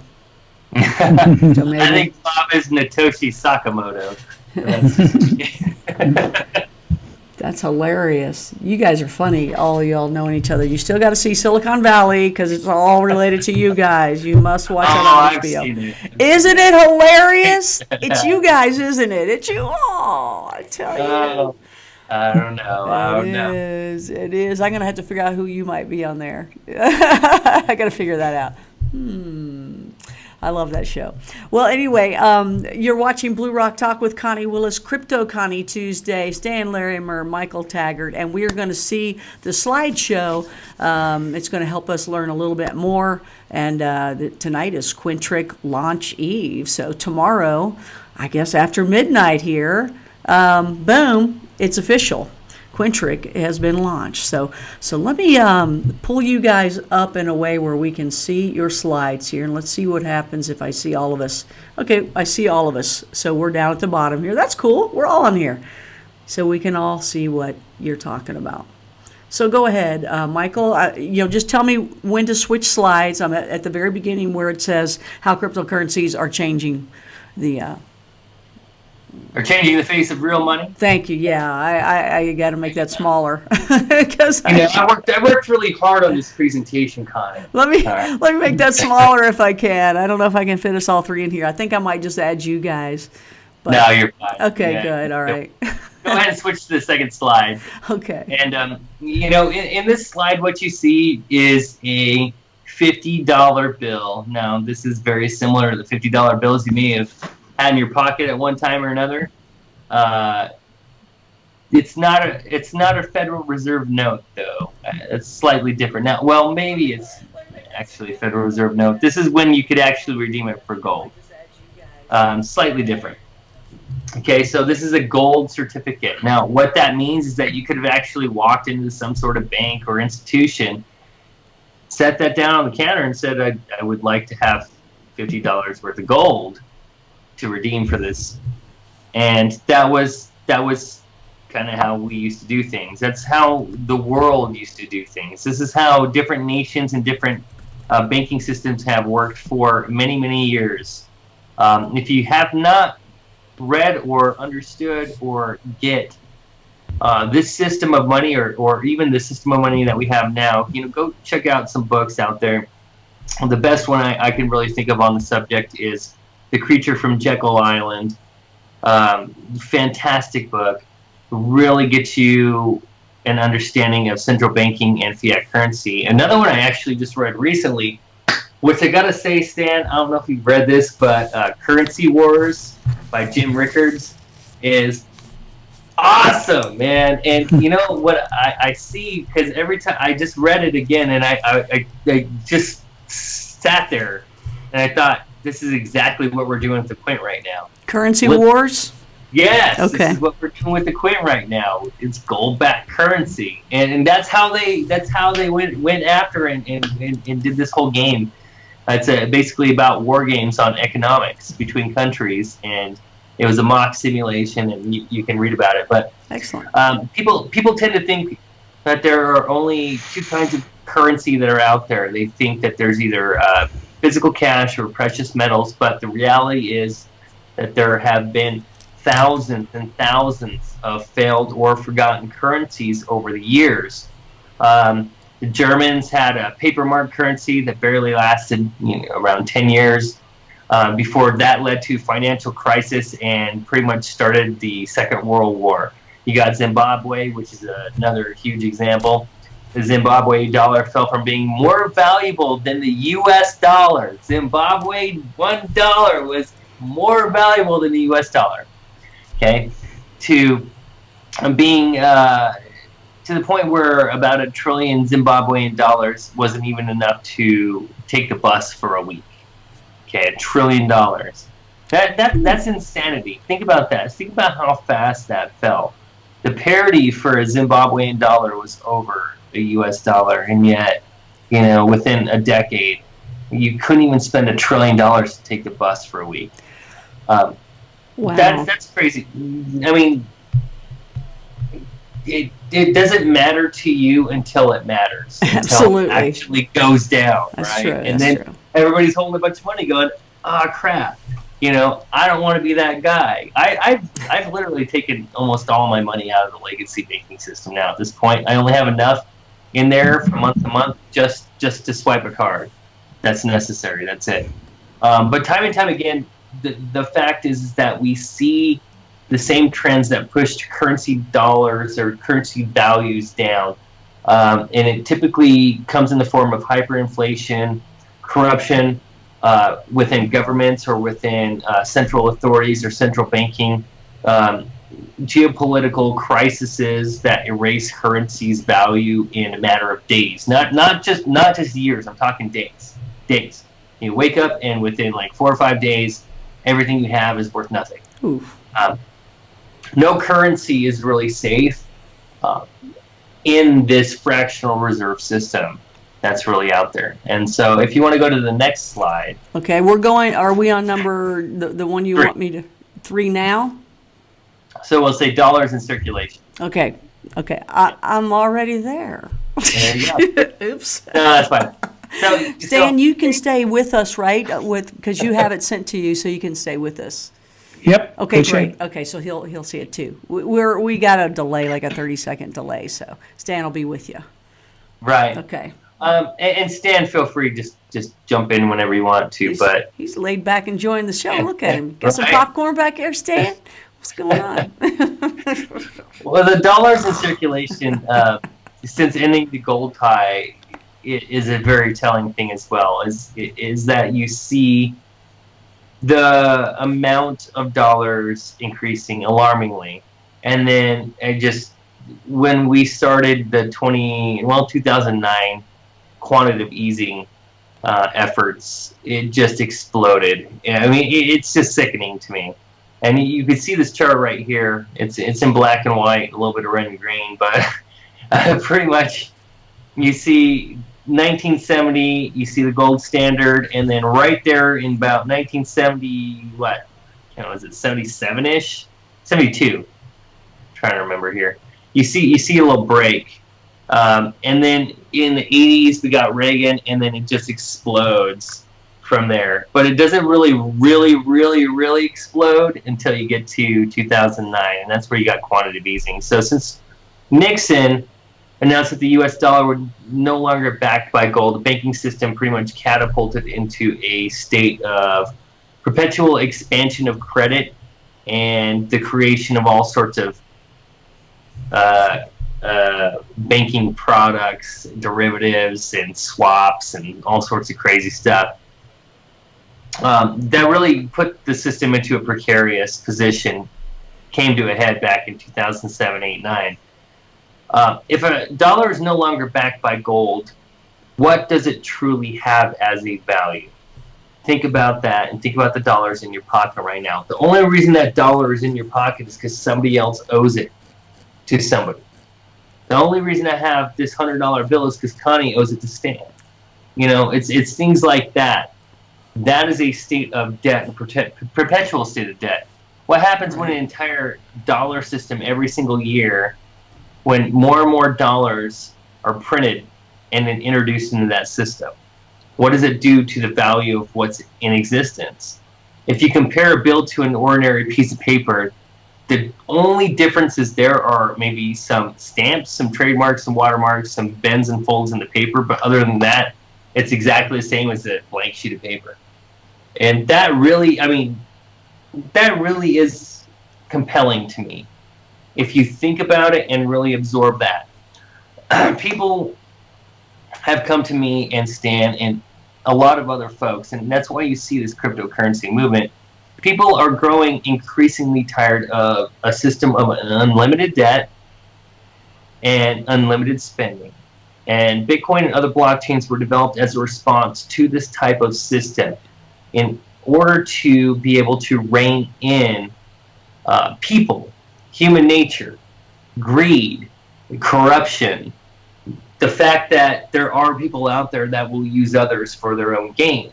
When we have a transparent, perfectly distributed public ledger that people cannot doctor, that cannot play around with, that changes things, and that's why there's a limited amount of Bitcoin or other types of cryptocurrencies that are out there, and there's a layer of transparency in that.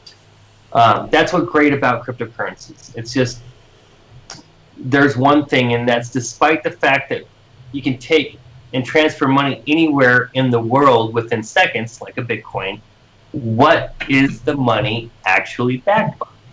Okay, even a Bitcoin, what is that backed by? You know, the sweat of, Chinese, Bitcoin miners that are setting up, mining systems in a centralized aspect, or people who are using their, internet connection and a program on their computer to squeeze out some coins or something like that. That's all fine and dandy, and I'm not discounting what cryptocurrency is or was in its inception. I'm saying, what is that actually backed by?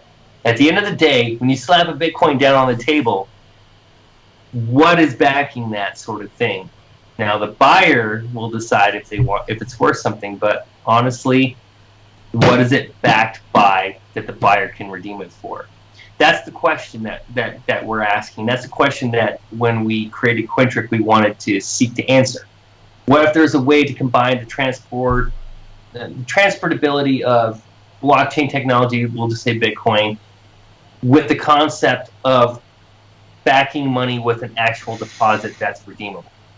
Okay? That's where we're at.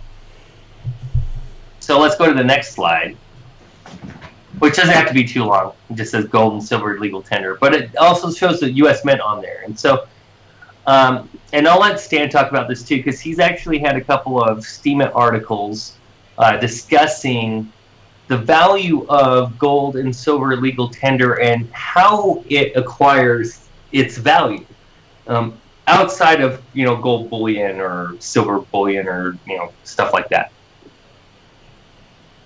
Well, if I take a pile of gold nuggets that have been panned out of a stream or something, and I get enough of them to contain a full ounce of gold, I take that amount of them, they're going to have a certain value, but they're all non-homogeneous in terms of how much gold is in each one. You don't know what the purity is of each one, and they're not in any type of a standardized unit. So somebody takes and melts them down and purifies them and creates a blank coin disc.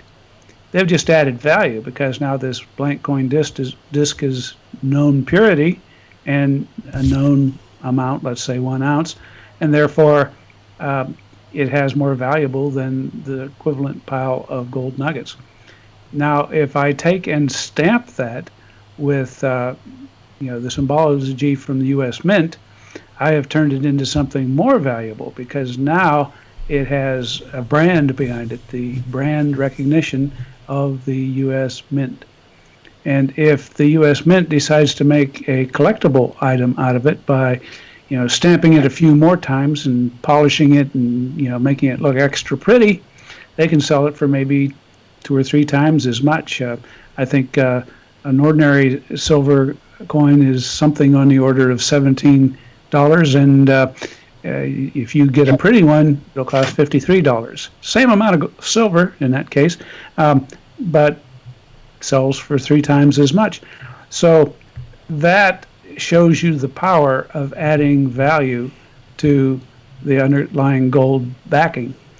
Well, we do the same thing at Quintric. Instead of making it prettier, we make it more useful by tying it to permanently paid the insurance and storage for the coin, and by making it instantly transportable anywhere in the world and adding insurance and adding the brand recognitions and tradability and so on it, we are adding value to the basic metal content, and so the Quintric product out there is in fact more valuable than a plain blank 1 ounce of gold or silver. So that's how we get to the level of value that people are trading. They are trading something that is, I'll call a super coin, because in addition to being able to turn into just plain metal with a U.S. government stamp on it, it has the ability to teleport anywhere in the world, and it's protected for you by insurance and storage and all that other stuff. So that's sort of how the value gets to an individual quint. We add a lot of value to the base metal underneath it. So that answer, I mean, that's a fantastic answer. It's that you've got different layers of value for the commodity in and of itself, right? So you've got this bullion value, that's melt value. Then you've got the stamp value of maybe a legal tender coin, though it may not be U.S. mint, so it's got a certain value. And then you've got the U.S. mint value because it's got the U.S. seal, and it's through the U.S. mint, which is 225 years now out there, and so it's got that extra stamp value on there. But the melt value, the weight value of that may be similar to it. It's all the extra strikings and all the extra emblems and all the extra things that add that value to it. I would submit that the Quintric value of that coin may even surpass the U.S. mint value, because it does have the portability, more portability, because I can't just send a U.S. mint legal tender, silver dollar anywhere in the world in 3 seconds. There's no delivery service that's fast enough yet, except for the blockchain, which is Quintric. So enabling that extra layer of liquidity, enabling that extra layer of transportability is just as much, if not more, valuable to some people, and they'll pay more money for that value, right? So the quint could be, $1.66, which is what we're selling them at today, because U.S. Mint actually lowered their prices the other day. It could be worth $1.95 because people are willing to pay an extra premium on that for the transportability and redeemability of it anywhere in the world. You're watching Blue Rock Talk with Connie Willis. This is Crypto Connie Tuesday. Stan Larimer here, as well as Michael Taggart, and we are talking about the Quintric Launch Eve, because Quintric launches tomorrow on the 4th of July. Happy birthday to you out there, Nerner, for tomorrow, by the way. If you're just now joining us, please subscribe if you haven't already, and hit that like button. I see you guys in there. Hit that like button while you're here. Show your support for sure. Just for timing reasons, I'm going to go ahead and click it onto the next slide. I know we always got to make sure Stan gets his little sleeve. Stan likes his little sleeve.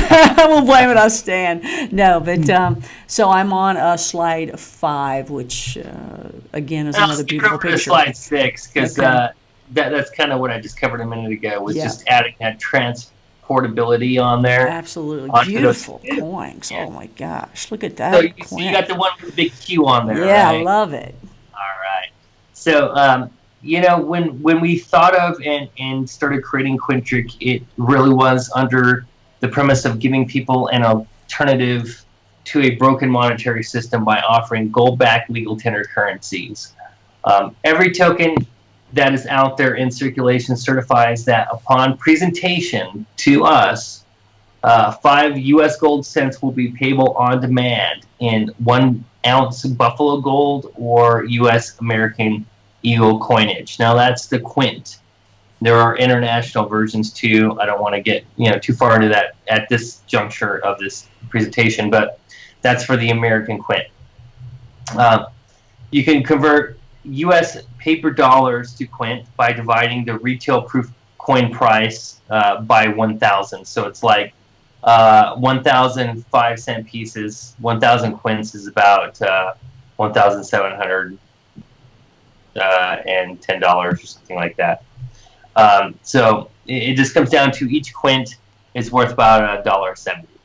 Okay, so quints are backed by actual precious metals, coins. Quintric is unique in that non-security tokens are being offered. So Quintric isn't doing an ICO. We're not doing an ICO. We never have done an ICO. We won't do an ICO. QuintX will do an ICO. or sell as a security, but it's actually not even a part of the Quintric Corporation. It's a side entity. The Quint and Quintess are payable for U.S. government minted coins. So the U.S. Mint has to keep up with the demand of coins that are needed out there anyways. So the Quint and Quintess are payable for U.S. government minted coins that do not fall under securities umbrellas. Gold eagles and silver eagles are considered legal tender, meaning that Americans may use them as they would paper bills issued by the Federal Reserve. To answer some of the questions that were asked earlier, this is in direct relation to it. Quintric has merely tokenized these legal tender coins on the blockchain for maximum convenience, transparency, usability, and transportability while covering vaulting fees and other costs. Okay, that's what the Quintric cost is. There's an additional premium to the coins over the top of the actual gold and silver values, and that's what it buys you, is that transportability, the vaulting, and things like that. The name Quint comes from the fact that 1/1000th of a 50-ounce coin or 51-ounce coin equals 5 cents. So Quintric, Quint, if you think about to Spanish class, right? Uno, dos, tres, cuatro, cinco, seis, right? Quint in and of itself, in a lot of languages, means 5, and I believe in Latin as well. Quintric could have named the Quint token a cent and made it 1/5000th of an ounce, but centric didn't have the same ring to it, so we went with Quintric because we like the sound of that a little bit more. Well, I think it's cool. I think it's great. I totally love it. I love it. The other advantage to using legal tenders such as Federal Reserve notes or Quint rather than securities, if you're paid in Bitcoin and if the Bitcoin appreciates in value and you spend it, then there's a cap gains tax or burden that you have to take care of. The IRS is pretty serious about collecting the difference in value, and it has subpoenaed even Coinbase or a lot of these other exchanges out there to find out who bought and got those gains for the purpose of retroactively collecting taxes. So that's a pretty big thing too. If you want to slip to the next slide, Okay, a lot of people will say, what are the benefits of backing Quintric to gold and silver versus just using fiat currency? This slide right here just shows the amount of inflation, really, the amount of tax that the American taxpayer has had to pay over the last 50 years to inflation. So precious metals are resistant to inflation. Over the past 7 decades, inflation for the dollar has soared while gold has remained consistently valuable, not just in the U.S. but internationally.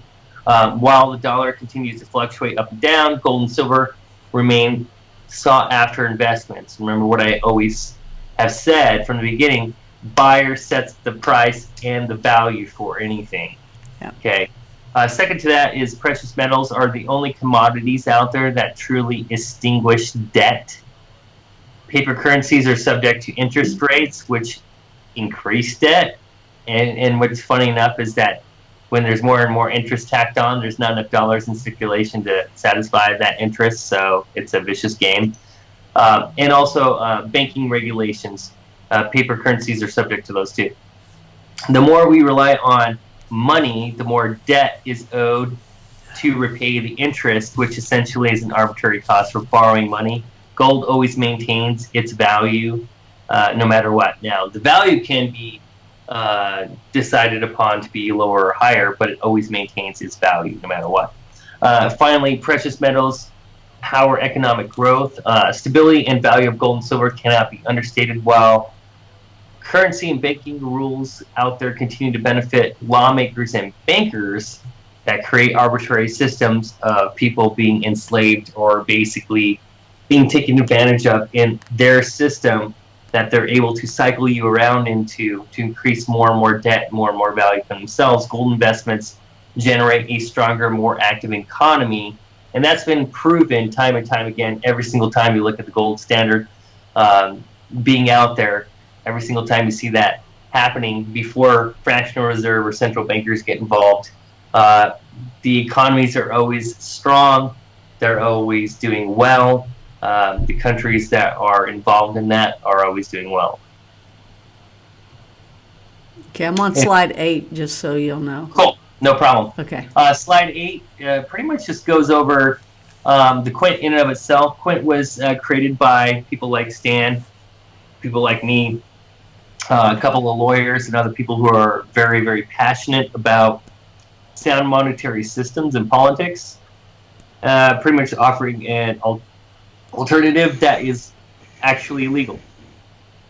U.S. Mint right now is required by law to produce enough coinage to meet public demand, and I intend to make the U.S. Mint a very, very popular entity in the next decade or so, meaning that I'm going to make them very busy people using the Quintric, right? Yes. The Quintric in and of itself is regulated as a Arizona trust. As a trust, it has to follow a lot of federal and state guidelines for financial institutions.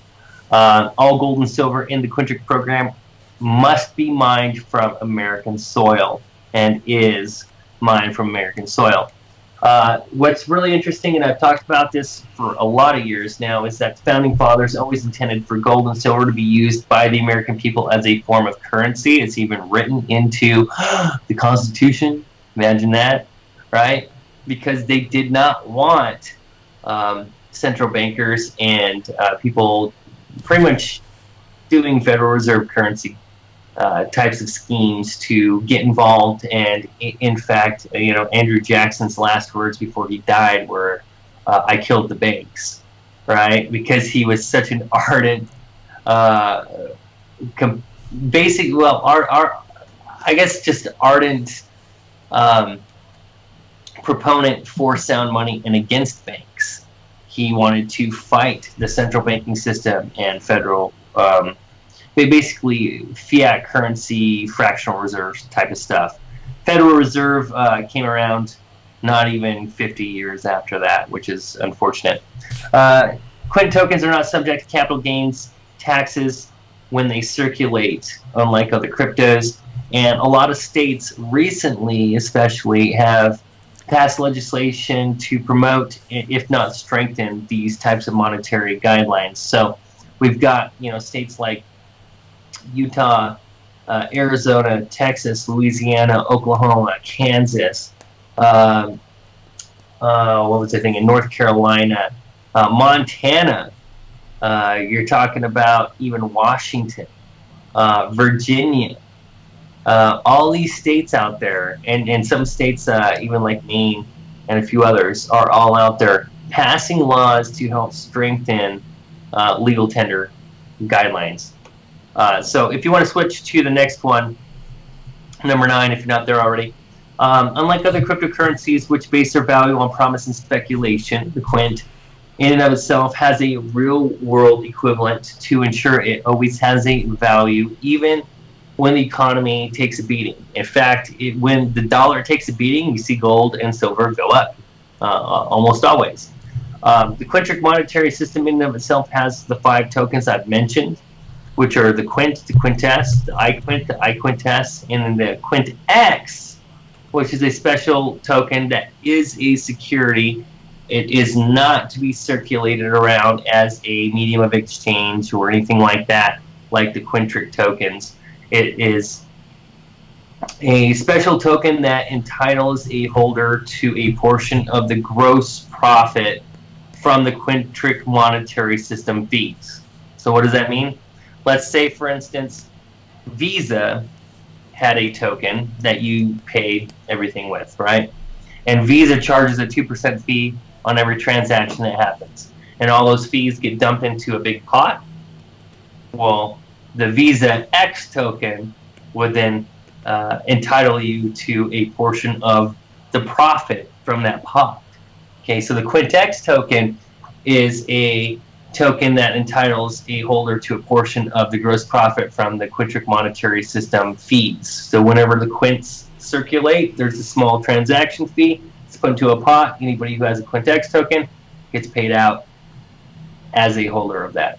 So at the same time, as everything else, Quint does not have the same carrying costs, exchange rates, or other fees associated with precious metals. The cost of insurance and vaulting is already included in the price of the Quint.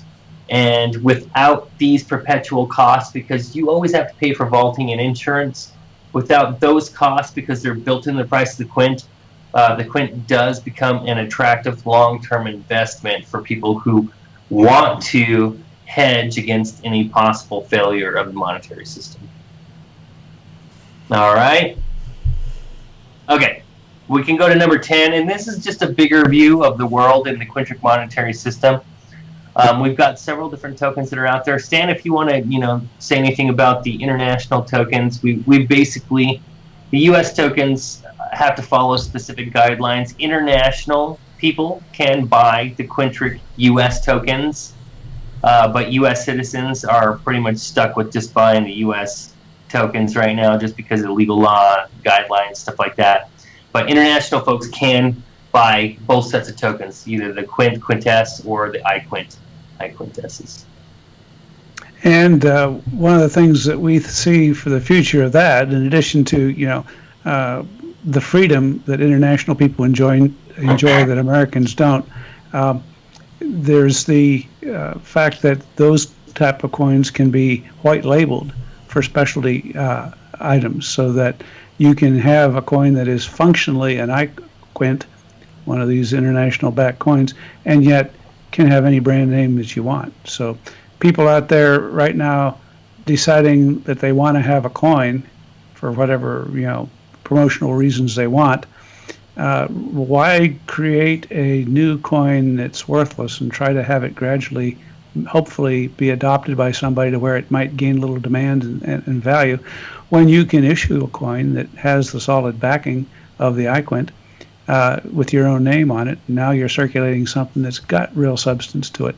So we think that that'll really catch on with people wanting to have a nice legal way to have their own coin without having people second guessing them on whether, what is the nature of your coin? Is it a security, and all that kind of stuff. That the uncertainty that regulators have put into the system gets taken out a little bit case here, because you are talking about something that is just a rebranded version of something that has solid legal backing. Yeah, absolutely. If you can go to slide 11, it just shows another picture of some of the international tokens. But this, as we said, isn't limited. Quintric's not limited to just U.S. currency. International tokens, like I said, the iQuint, iQuintess, are backed by 100% gold and silver insured holdings. Everything is insured, by the way, through third-party insurance. Lloyd's of London, they audit the vault. They're insuring the vault. But iQuints and iQuintess are backed by the Royal Court of Brenfi, which is Ireland's ancient Middle Kingdom. We can talk a little bit more about that in the future. But essentially, we're backing real money by a real depository to a national and global consumer base. And that's really exciting to me. If you want to go to the next slide, it's a quick graph that just shows you the performance of gold, crypto, and other commodities over the last about 7-8 years. And what's interesting is you're going to see gold has maintained the highest and most stable value out of anything that's out there. Silver has maintained a very stable value as well, not quite as high as gold. You'll see Bitcoin on there, big huge spike, and then back down. But you're going to see that essentially gold has done very, very well under performance for stability and holding value over long term. If you go to number 13 slide, you're going to see a quick comparison of just a few different things real quick, and then I got a very, very good comparison chart on the next one. But the SEC and CFTC have begun their crackdown over the last little while on cryptocurrency. Despite being able to sit down with each other and meet a consensus defining the technology in and of itself. Under current rules, right now for cryptocurrencies and for what's been stated by both CFTC and the SEC, is that Quint is not considered any sort of security by the U.S. government. It is a legal tender, and in fact, the Quintric monetary system is not a new currency. It is one that's been established for well over 30 years legally in the U.S. I want to make that blatantly clear. In 1984, we went back to being able to do gold and silver legal tender. This is over 30 years out and in the wild and being used. Quintric is just taking advantage of the blockchain to add a layer of transportability and transparency to this already established system. So as such, Quint is not subject to capital gains tax the same way that cryptocurrencies like Bitcoin, Ethereum are subject to, due to its legal tender status. And while the landscape may change at any given time, because hey, let's face it, regulators may change rules or change their mind or otherwise, the freedom from government scrutiny can save investors from wasting time and money in dealing with arbitrary regulations that they're not really aware of or understand.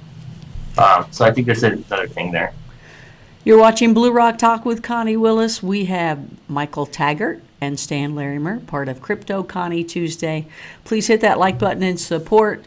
Subscribe if you haven't already. I know there's a lot of you in there. Hit that like button. And we enjoy taking your questions here. That's what we're doing as well. By the way, I wanted to say real quick before you go to the next slide that I know BitShares is rising again, and I'm learning. If you look down below, there's going to be a link to a crypto school that you can take, and I'm going to be starting that. These people have already looked into BitShares pretty closely, and they're already predicting 20% rise of BitShares. So I wanted to make sure I said that to you, Stan, before the night was up. All right, so they're predicting 20% increase in the coming weeks. I'm just saying, let's see what they do. And really quickly here, Quintric coins, are they made in 1/2, quarter, or 1/10 troy ounce?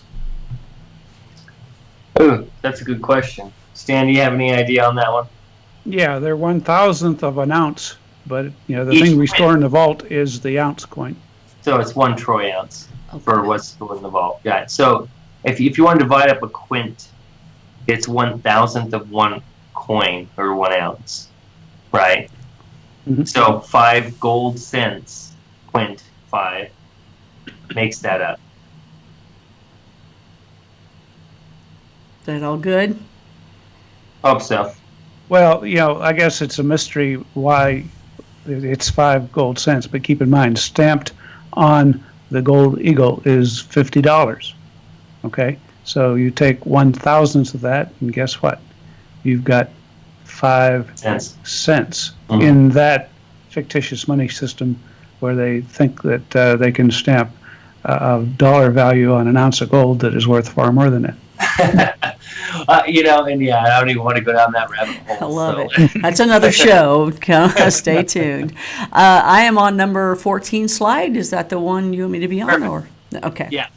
So, and I got a lot of this question today on various chat forums and otherwise was, how is Quintric like or unlike other gold-backed cryptos? And so, luckily, we have this amazing chart that I can just splash out there for anybody to look at, and they can decide how it's different. Simply enough, even the unit of measurement is slightly different than most of them. The price in USD is meant to stay stable, maybe not as speculatory as some of the other ones. We have a token cap in that we believe that there's $25 billion worth of gold able to be minted. That token cap may change. That's just based on the number of legal tender gold coins that are in circulation.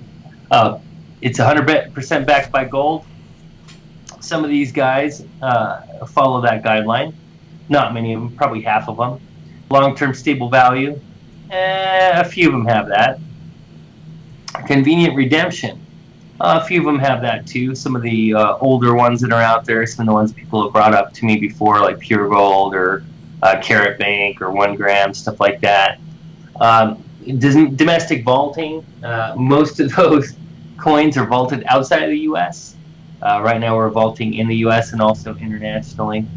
U.S. legal tender, nobody has a U.S. legal tender token that's out there. So we're one of those that is different on that aspect. So I think Anthem Gold was the only one that had a depository in the U.S. So between depository in the U.S. and legal tender, we're pretty much the only ones. And then live stream vaults, nobody's got that sort of thing too. This is a good slide. People can pause it and take a look and really study it. There's been about 5 or 6 gold coins that have failed. Some are conceptual, some are in pre-sale, some are ICOs. The fact is that all of them, besides us, are securities or commodities. We're the only one that isn't.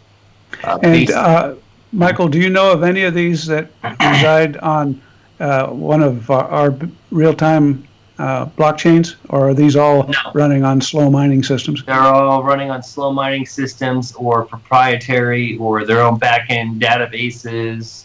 Nothing's real-time, except for ours. So there you go. If you want to move to number 15, and this is a good slide if Stan wants to go over any of this too. It really just talks about how the QUINT works.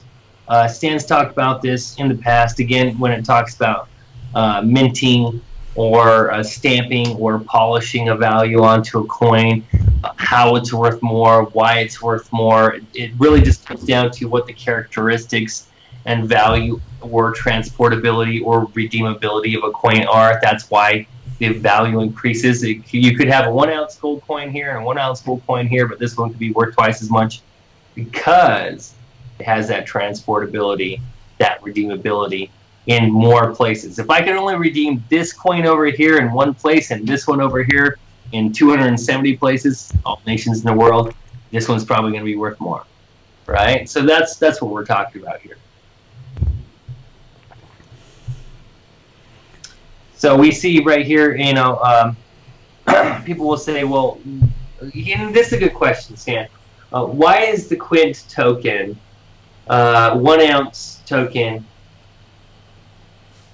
higher price than the spot price on gold?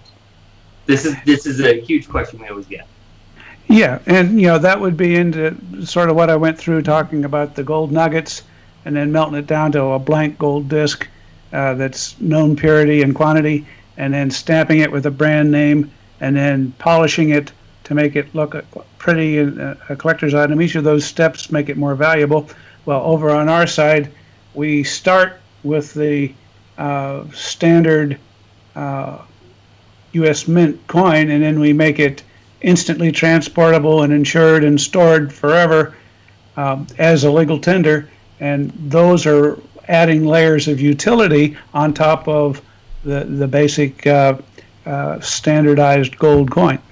And so when you get that, that's how we define the prices. Would be whatever amount of value the U.S. Mint makes from going from a standard coin to a collector's coin. We think we add far more value than that by all those other things I mentioned, and so that's why it's priced at the value of the collector's coin, and then that is guaranteed to be redeemed at that. You can buy and sell it from the Quintric website at that price. So it's pegged there by the fact that you can buy and sell it for that price from us. And then, of course, if you ever need to switch over to taking delivery, what you're essentially doing is scraping our frosting off the cake and saying, I want just the cake, and what you get is the bare metal price without the ability to do all the things we've added. So Tyler W. had mentioned in the live chat, important to point out that QUINT will trade for that higher price, and that's huge. Great gateway into the BitShares exchange. Absolutely. That's a really good point. I'm glad you pointed that out. And it's that while the Quint is in blockchain form and in circulation in that form, it is worth that $1.71, that extra value, because it has that transportability and transparency built into it. Once you redeem it out and you eliminate that, burn it from the blockchain, you're taking that transportability and transparency out of it, and you're basically getting your lump metal back. And so you do get the metal form, but it's not going to have that insurance and vaulting and transportability and stuff included onto it. So from a short-term standpoint, if you were to buy Quint and then redeem it tomorrow for actual gold or silver, wouldn't be the best choice in the world. But if you redeem it in a year or two or anything like that and actually redeem it completely out of the blockchain and eliminate it, you probably broke even on vaulting fees and insurance, things like that. Will there be a trading pair for BitUSD Quint on BitShares Exchange tomorrow? I'm hoping so. I plan on doing as much as I can to help make markets myself over the next week or two. Anybody that's out there that wants to do it, this is a great opportunity, because if you think about it, there's going to be a lot of people who may not want to redeem the Quint in the Quintric dashboard, but they're willing to trade the Quint in the DEX all day long, and they might do it at a premium over that $1.71. They might do it at $1.80 or $1.90. And so that brings a very, very interesting proposition for anybody who wants to bring Quints, basically buy Quints from fiat currency into Quint and then bring them on and onboard them into the DEX to be tradable. There's an opportunity for people to make a few percent or much more off that sort of thing, because I believe there's going to be a demand for this as a stable coin that can be redeemable if you want to bite that bullet and do redeemability. Excellent. Heading on to slide 16 before then. How you doing, Stan? You doing all right? Yeah. You going to hang in there with us for questions? Did he freeze again? I think he froze again. Nah, we're almost done. In fact, we only have 16, 17, and 18, and I think we're pretty much good to go. Or maybe 19. But, when we talk about what does Quintric really seek to address, we want to just address the current flaws and shortcomings in the existing monetary system, not just here in the U.S., but worldwide.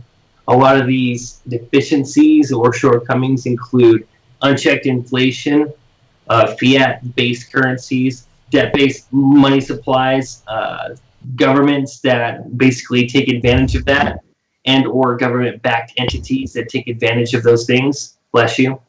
Thank you. I know you got it on mute. I think I turned that off so no one could hear him.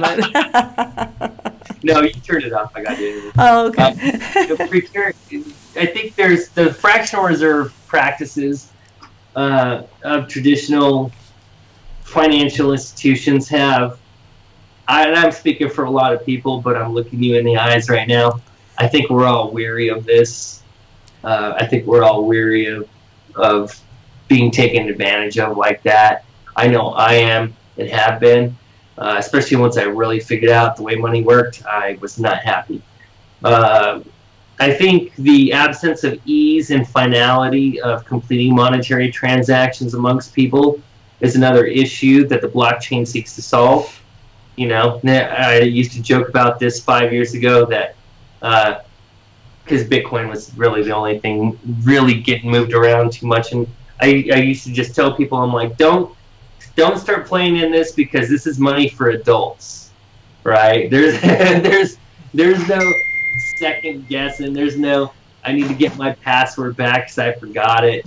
This is for responsible adults sort of thing. Now, you know, people, as we go along, we're going to develop some abilities for people to recover passwords and the usability and ease of access, because that's what's going to bring true adoption. When it comes down to it, it's the fact that there's a finality in those transactions immediately that really entice a lot of people to want to use it.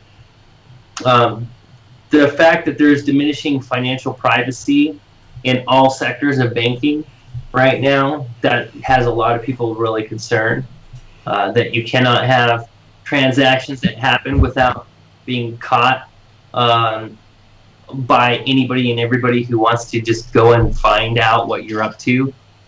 In fact, there's, LexisNexis, all these companies out there every single day sit there and pay for all of your data. They know all the stuff that you buy and can target you with advertising because of it.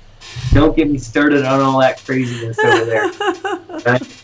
And then you've got this lack of transparency too, where all these transactions happen under the veil of this bank that tells you that stuff's in there. But if you go and try to take out $10,000 in cash from your bank tomorrow, I venture a guess that 90% of you will not be able to get that money out. In fact, they may tell you it will take a few days, or if you get it at all, because they don't have the money in the bank.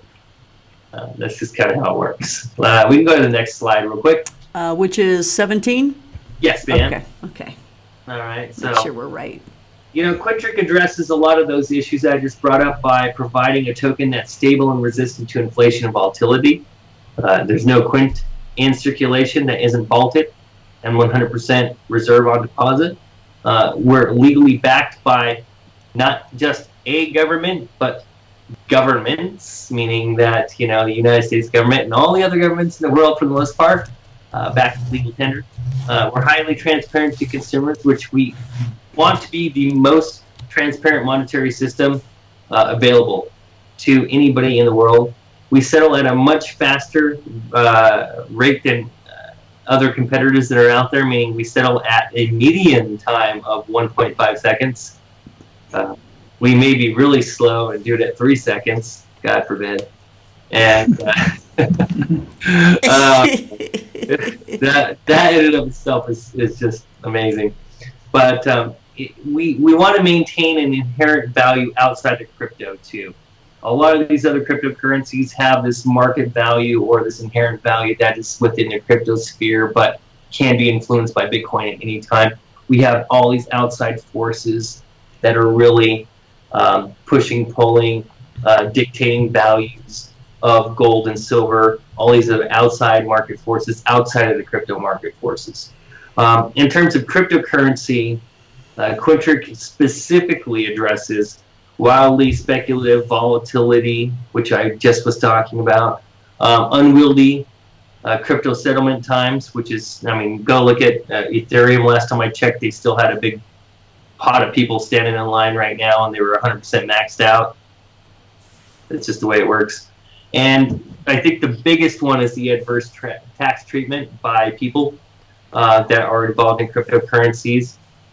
A lot of folks were taken off guard in January when the new administration passed some laws in effect that every single crypto-to-crypto transaction was also a cap gains transaction, which caused about 4 extra months of additional paperwork for a lot of people, including including a lot of people I know. So that was ugly in and of itself. So it was already bad being cap gains property, but they just amplified it by that last that January ruling. So I think this in and of itself addresses a lot of that too, which I find to be very interesting.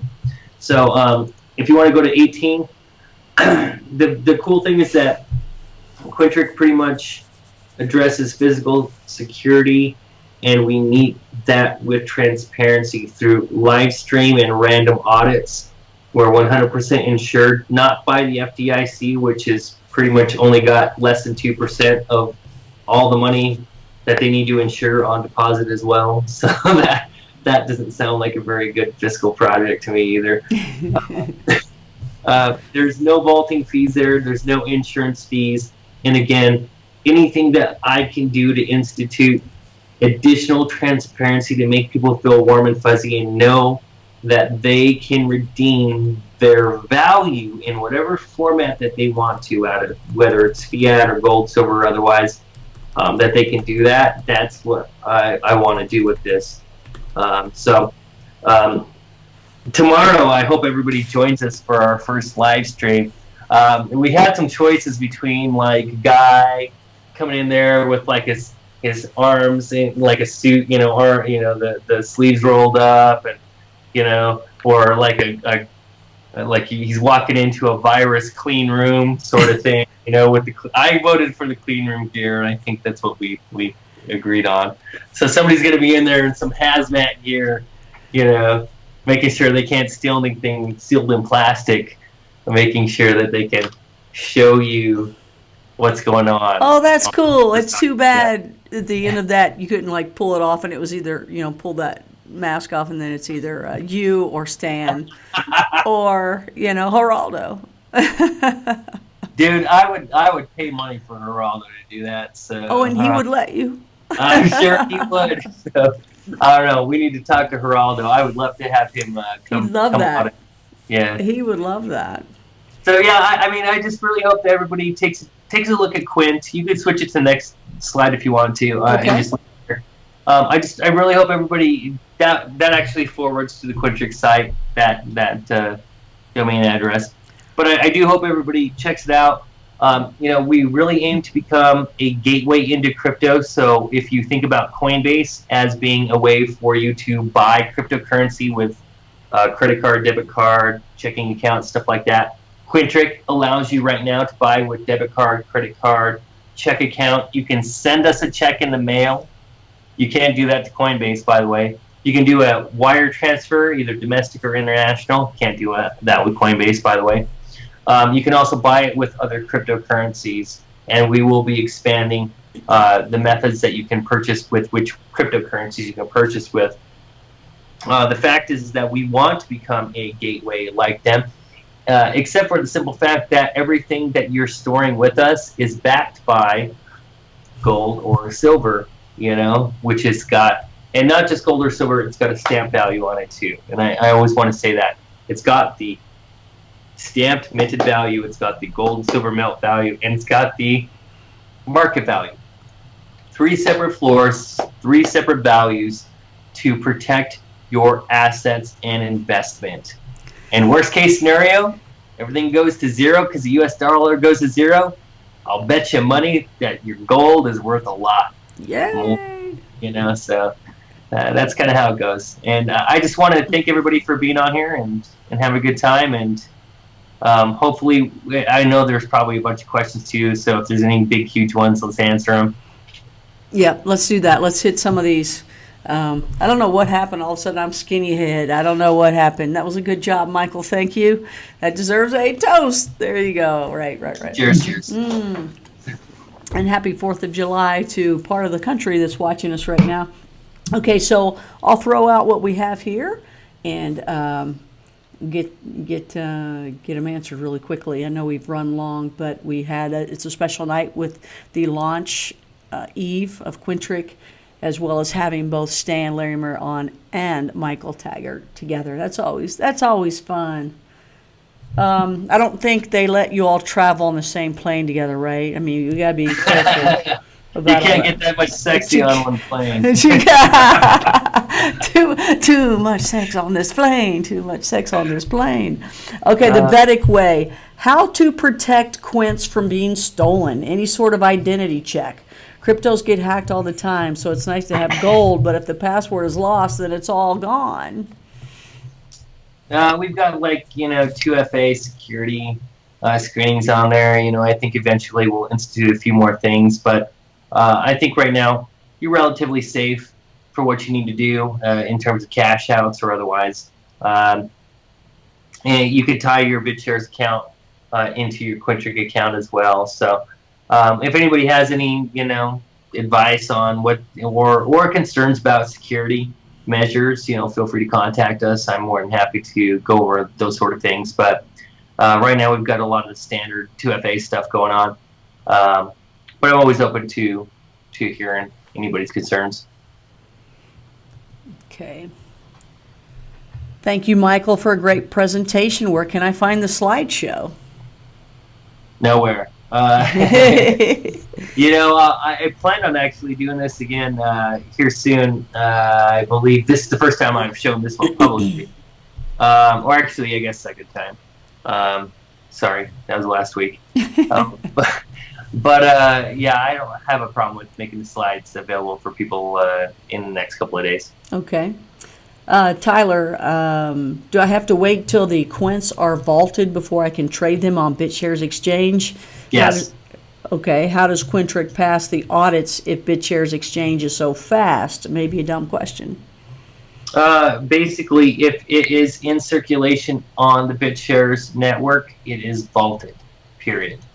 Until it is vaulted, it is pending, which means we are acquiring gold or silver in order to vault it, and then we get it into the building, we check it, and then we vault it, and then you're credited for it, and then it's able to be transferred out for trade. Will the Quint bench integration come at a foreseeable date? Well, I would say, and I'll let Stan answer this here in a minute if he wants to go a little further down the rabbit hole, but what I will say is that Quint will be transportable across multiple blockchains in the very, very, very, very, very near future. If you want to expand on that, you can, but we've already been working on that. And No, that's plenty good. But read my articles on Steemit on platform independence. There you go, and Okay. we'll clue you guys in a little bit more. We're making sure that Quint is going to be able to be traded in as many places as possible on as many blockchains as possible, and we're actively working on that right now. well, as the BitShare family dynasty pulls together, I mean, you guys have so many ideas in the future and ideas that we've even heard of, some that we haven't yet. Don't want to jinx anything, but as you guys are pulling them all together, I mean, you really have to be careful. But the better part of it is you're integrating everything together so it'll all work together, and the family will be that dynasty that you're talking about. And so, some of the questions that people have are really good questions, yet you have to get to that next point to bring in the next one to say give some of the answers I can tell from what you guys are saying. Is that right? I mean, you're really trying to integrate everything together so everything works well on the BitShares exchange. Am I right to say that? Yes, and in the case of BitShares, there are several different groups working on solutions to make that possible, right? And so, we support people who want to grow the ecosystem, stitch it together in better ways. And so, you may see more than one solution emerging in the coming months. So, we don't want to get ahead of ourselves, and some of those solutions may not pan out. People may decide not to finish what they're doing. They may change what they're going at. So we don't want to be out there announcing anything too soon. Right. So BitShares 3.0, some of these other things we'll find out more in the future. And I'm looking forward to Freedom Fest for sure. And you guys let us know what's going on there. If there's more questions, you guys just please do me a favor in the chat room. Put them in all caps. But basically, we're going to say goodbye to these guys. They've been holding on to us for a while and doing a great job. So Quintric Launch Eve is basically, the eve is over. It's beginning to go away and really truly be 4th of July and the big date. So what should we expect today? Some fireworks going on around the vault to let people know where it is? What? A little known fact is that most of the fireworks happening in the United States are celebrating the advent of Quintric. That's right. They just don't know it. That's right. And the 5-year anniversary, right? And the 5-year anniversary of BitShares. Of BitShares. Yay! Right. That is so cool. I can't believe it's been so long. That just drives me crazy just thinking about Man, that's a big deal in the crypto world, though, right? I mean, that's I still got my BTSX wallets and stuff. I even have my old laptop sitting around there, and I fired up the other day and just started laughing because I saw it. Another thing I really liked seeing was little brother joining us. If you go to blocktivity.info, where the plots show the most used blockchains out there, we now have 3 in the top 5.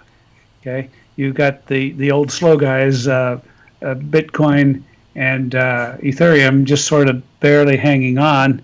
But yeah, but then dominating that chart is BitShares, Steam, and our little brother EOS just came in and took 7% of the pie right now. So, we're slowly squeezing out the old slow mining systems and replacing it with the technology that's behind all those coins. And none of them are even using 1% of their capacity, while they're dominating something like 70% of the total transactions right now. Mark Schwartz will be at 90 to 95 by October. All right, by the fall. Okay, okay, we're going to mark your words on that. Let me write that down. Hold on, sure. Write it. Okay, wait a minute. Hold on, I'll write it. Okay, here's a figure of speech. I know we can handle more capacity and they can't, so we're gonna work that out. Okay. Some quick questions here. Yeah, they're all thanking you. Which is better, Quint Gold or Quint Silver? Ooh, well, I don't know. That depends on if you believe silver is way more undervalued than gold. I'm one of those guys who believes that. I agree. I love silver. Yeah. Yeah, I really feel so. I think both of them are a great investment either way for people to jump into. And the fact that its usability for mediums of exchange and actually being able to spend it at a register, things like that, that sort of stuff is very, very important. So, either or, I think they diversify, do a little bit of both. I'm going to say silver in terms of the first principles by a factor of 70. That silver ought to be every bit as valuable or as gold, because most of the gold that has ever been mined out of the Earth's crust is still around somewhere, whereas most of the silver has been used up, consumed, and sitting in landfills. And so the amount of actual silver in the world versus actual gold in the world makes silver far more useful for industrial purposes and far more scarce than gold. I'll go for that, and that's why companies like Apple and other companies pay you for those old cell phones, because they're stripping the silver back out. Oh yeah. Oh, I thought they were trying to get the little gold chip. Isn't there like a gold chip in there too? There's some precious metals in there, and they want them back out. They're taking it all. Being used in them, and Stan's actually right. There's a lot of industrial silver that's out there. It's been used and spent, and you have to go recover it. If you don't recover it, it's out. It's gone. That's true. So, anyways, yeah, there's a lot of silver bugs out there that are really hot on that. This is true. How do I store my Quint wallet? Is there a Quint wallet? Hey, don't ruin my tomorrow thing. What time is your tomorrow thing? We got to get it on. I don't know. We got an announcement tomorrow, and it may have to do with the wallet. Okay. Are we going on? Are we doing this? Well, we'll see. We'll talk a little bit about it. Okay. We got to do live break-ins for whatever, I know you got other shows you got to do too, but we'll do live break-ins here, whatever you got to tell.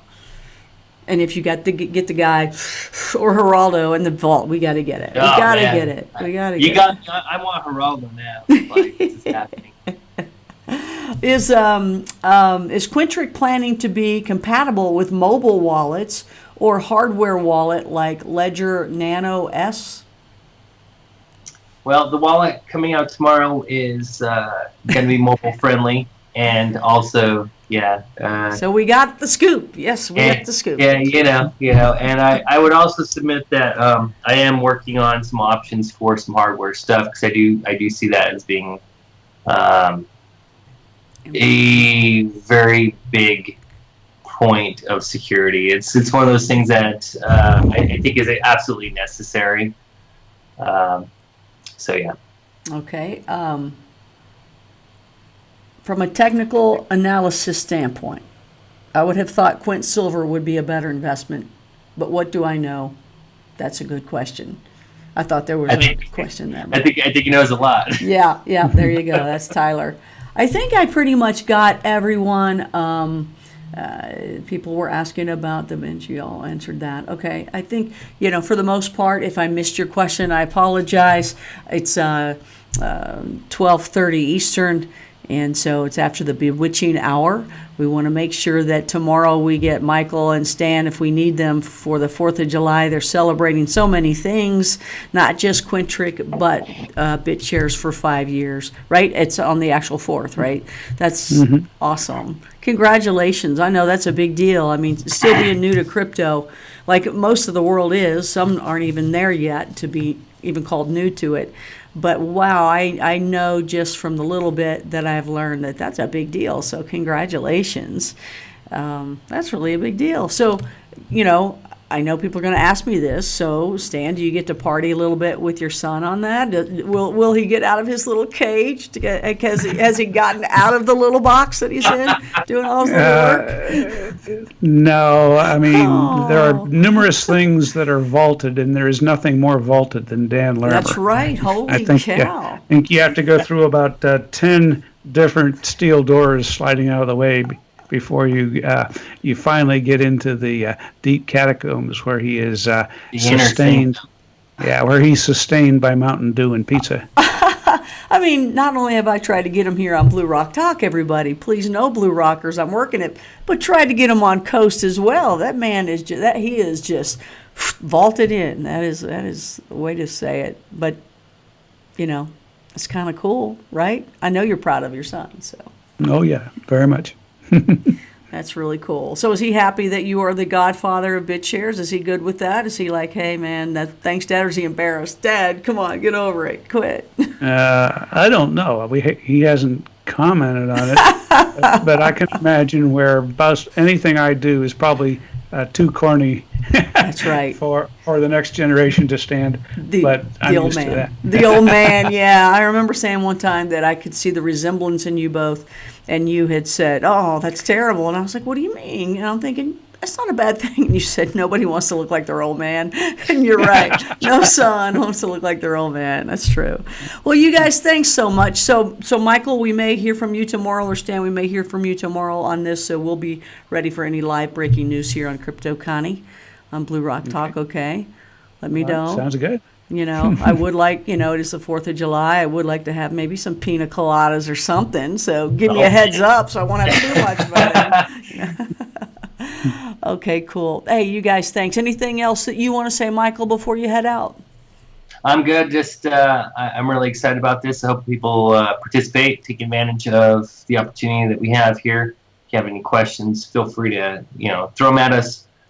Want to respond to anybody's concerns, questions, or otherwise. The biggest thing is that again, we're just trying to take a monetary system that's already legal, already been out, already accepted, and has been. In fact, from our country was the inception of our country was based on this. Basically, going back to that and allowing people to have that option. You have two options for how you want to store and send and spend your money. And none of them have to be difficult or hard anymore. They can be easy and can adapt to and be a part of your regular, normal, everyday life. That takes all the hard part away, and it really comes down to what is it that you really want to participate in and what do you believe in. And I believe in value to others. I provide a value to others. I believe in giving a value to others, not preying on or using other people's debt for my own advantage. and that's really what it comes down to. And everybody loves you for that too, especially those. Well, I mean, I'll simplify it, but I mean, tell me I'm wrong there, and no. That's what's really important to me. Yeah. So that's what I have to give to everybody, and I just want to make sure that we're able to give that transparency and the security to people so they know that they can believe in it, trust it, and actually use it. Absolutely. And Stan, any last words that you'd like to say? You ain't seen nothing yet. Ooh. Oh. Yeah. Okay, well, before I even say goodbye to everybody, okay, one last question for both of you. Michael, this is going to be hard for you. Stan's kind of been there on this question before, kind of question setup. So he'll be okay with this. So I'm going to throw it at you. In a sentence, just one sentence, describe Quintric. What is Quintric in one sentence? It's going to be hard. Going to be hard for Michael. No, just kidding. I think Quintric is a sound money solution that enables the use of the American monetary gold standard or gold legal tender standard, coupled with transparency and the use of blockchain technology with live streaming to show people transparency. Is that a run-on sentence? Are we good there? Yeah. I think that works. No. I can make that actually grammatically correct if you give me an extra 20 seconds. Go ahead, 1918. No, that worked. I love that. And okay, Stan, and you, in one sentence, what is Quintric? Honest money on a level playing field. Yeah. Ooh, see, he's good. But I gave him time. You gave me the extra 20 seconds. Yeah, he got the extra 20 seconds. Thanks, you guys. Hey, see you later, my Blue Rocker buddies. All right. Hey, I better flash my game. Oh yeah, there we go. You got to flash. All right. See you guys later for sure. I appreciate that you guys have showed up, and we'll hang in there. I'll talk to you in just a second. So everybody, thank you as well for showing up. And I don't know why I look funky like that. I'm going to show you Stan real quick. Let me see if I go back to me. I'm still funky. I'm skinny. What? It's like real skinny. I'll just go like this. Woo! I need Stan's phone to go off when it does the Twilight Zone or whatever that is. It comes out. It's like Outer Limits, wasn't it? Yeah, is that what it is? It's always something really funky, always at the wrong time. But I look really skinny, so y'all see what I'm talking about here in a minute at one point. But we had a good night here. Thanks so much, everybody, for showing up. It is Blue Rock Talk with Connie Willis. Connie Willis here. However, it's Tuesday, so it's Crypto Connie Tuesday, and I'm Crypto Connie now. We may have some live breaks tomorrow with the Quintric launch actually happening tomorrow. We'll see what Michael's going to do and see what he throws at us. Hopefully that webcam as well. Congratulations again to Stan and Michael and Dan and all the BitShares people, Fuzzy as well, for 50 or 5 year 50. That'll be one day, but 5 years. 50, boy, could you imagine that? We may not be around, some of us, but hopefully people will still be 29 years old. Michael's soul will be floating around partying and say, woo! And then you'll see this weird sign like this somewhere along the way, and you'll go, oh my gosh, what does that mean? And hopefully you'll look back and find out. So everybody, thanks for joining us again. Crypto Connie Tuesdays, coming soon, Wasted Wednesdays, a serious look at the cannabis industry, Far Out Thursdays, Bigfoot Fridays, Stan's Bible Lecture on Sundays, 2 p.m. Eastern. And if you're thinking that 10 p.m. Eastern for these shows is too late, tell me what time is better for you. Maybe we'll raise that an hour or two. Let me know. Please let me know. It's important. Do that in the chat room or in, if you watch this later, put it down in the little comments below. Every one of the links are down in the description. Please check it out. You can find Stan. You can find Michael. You can find, of course, Quintric, which we're telling you all about. You can also find Cloud. They're going to be talking about that next week from Freedom Fest. I'll be talking to Sean as well from there. And taking some classes down below. Take a look at that. Tell me what you think. That's interesting to know. Some crypto classes from beginning to intermediate, and then also where you can watch them in the trading room, actually learn to trade with them.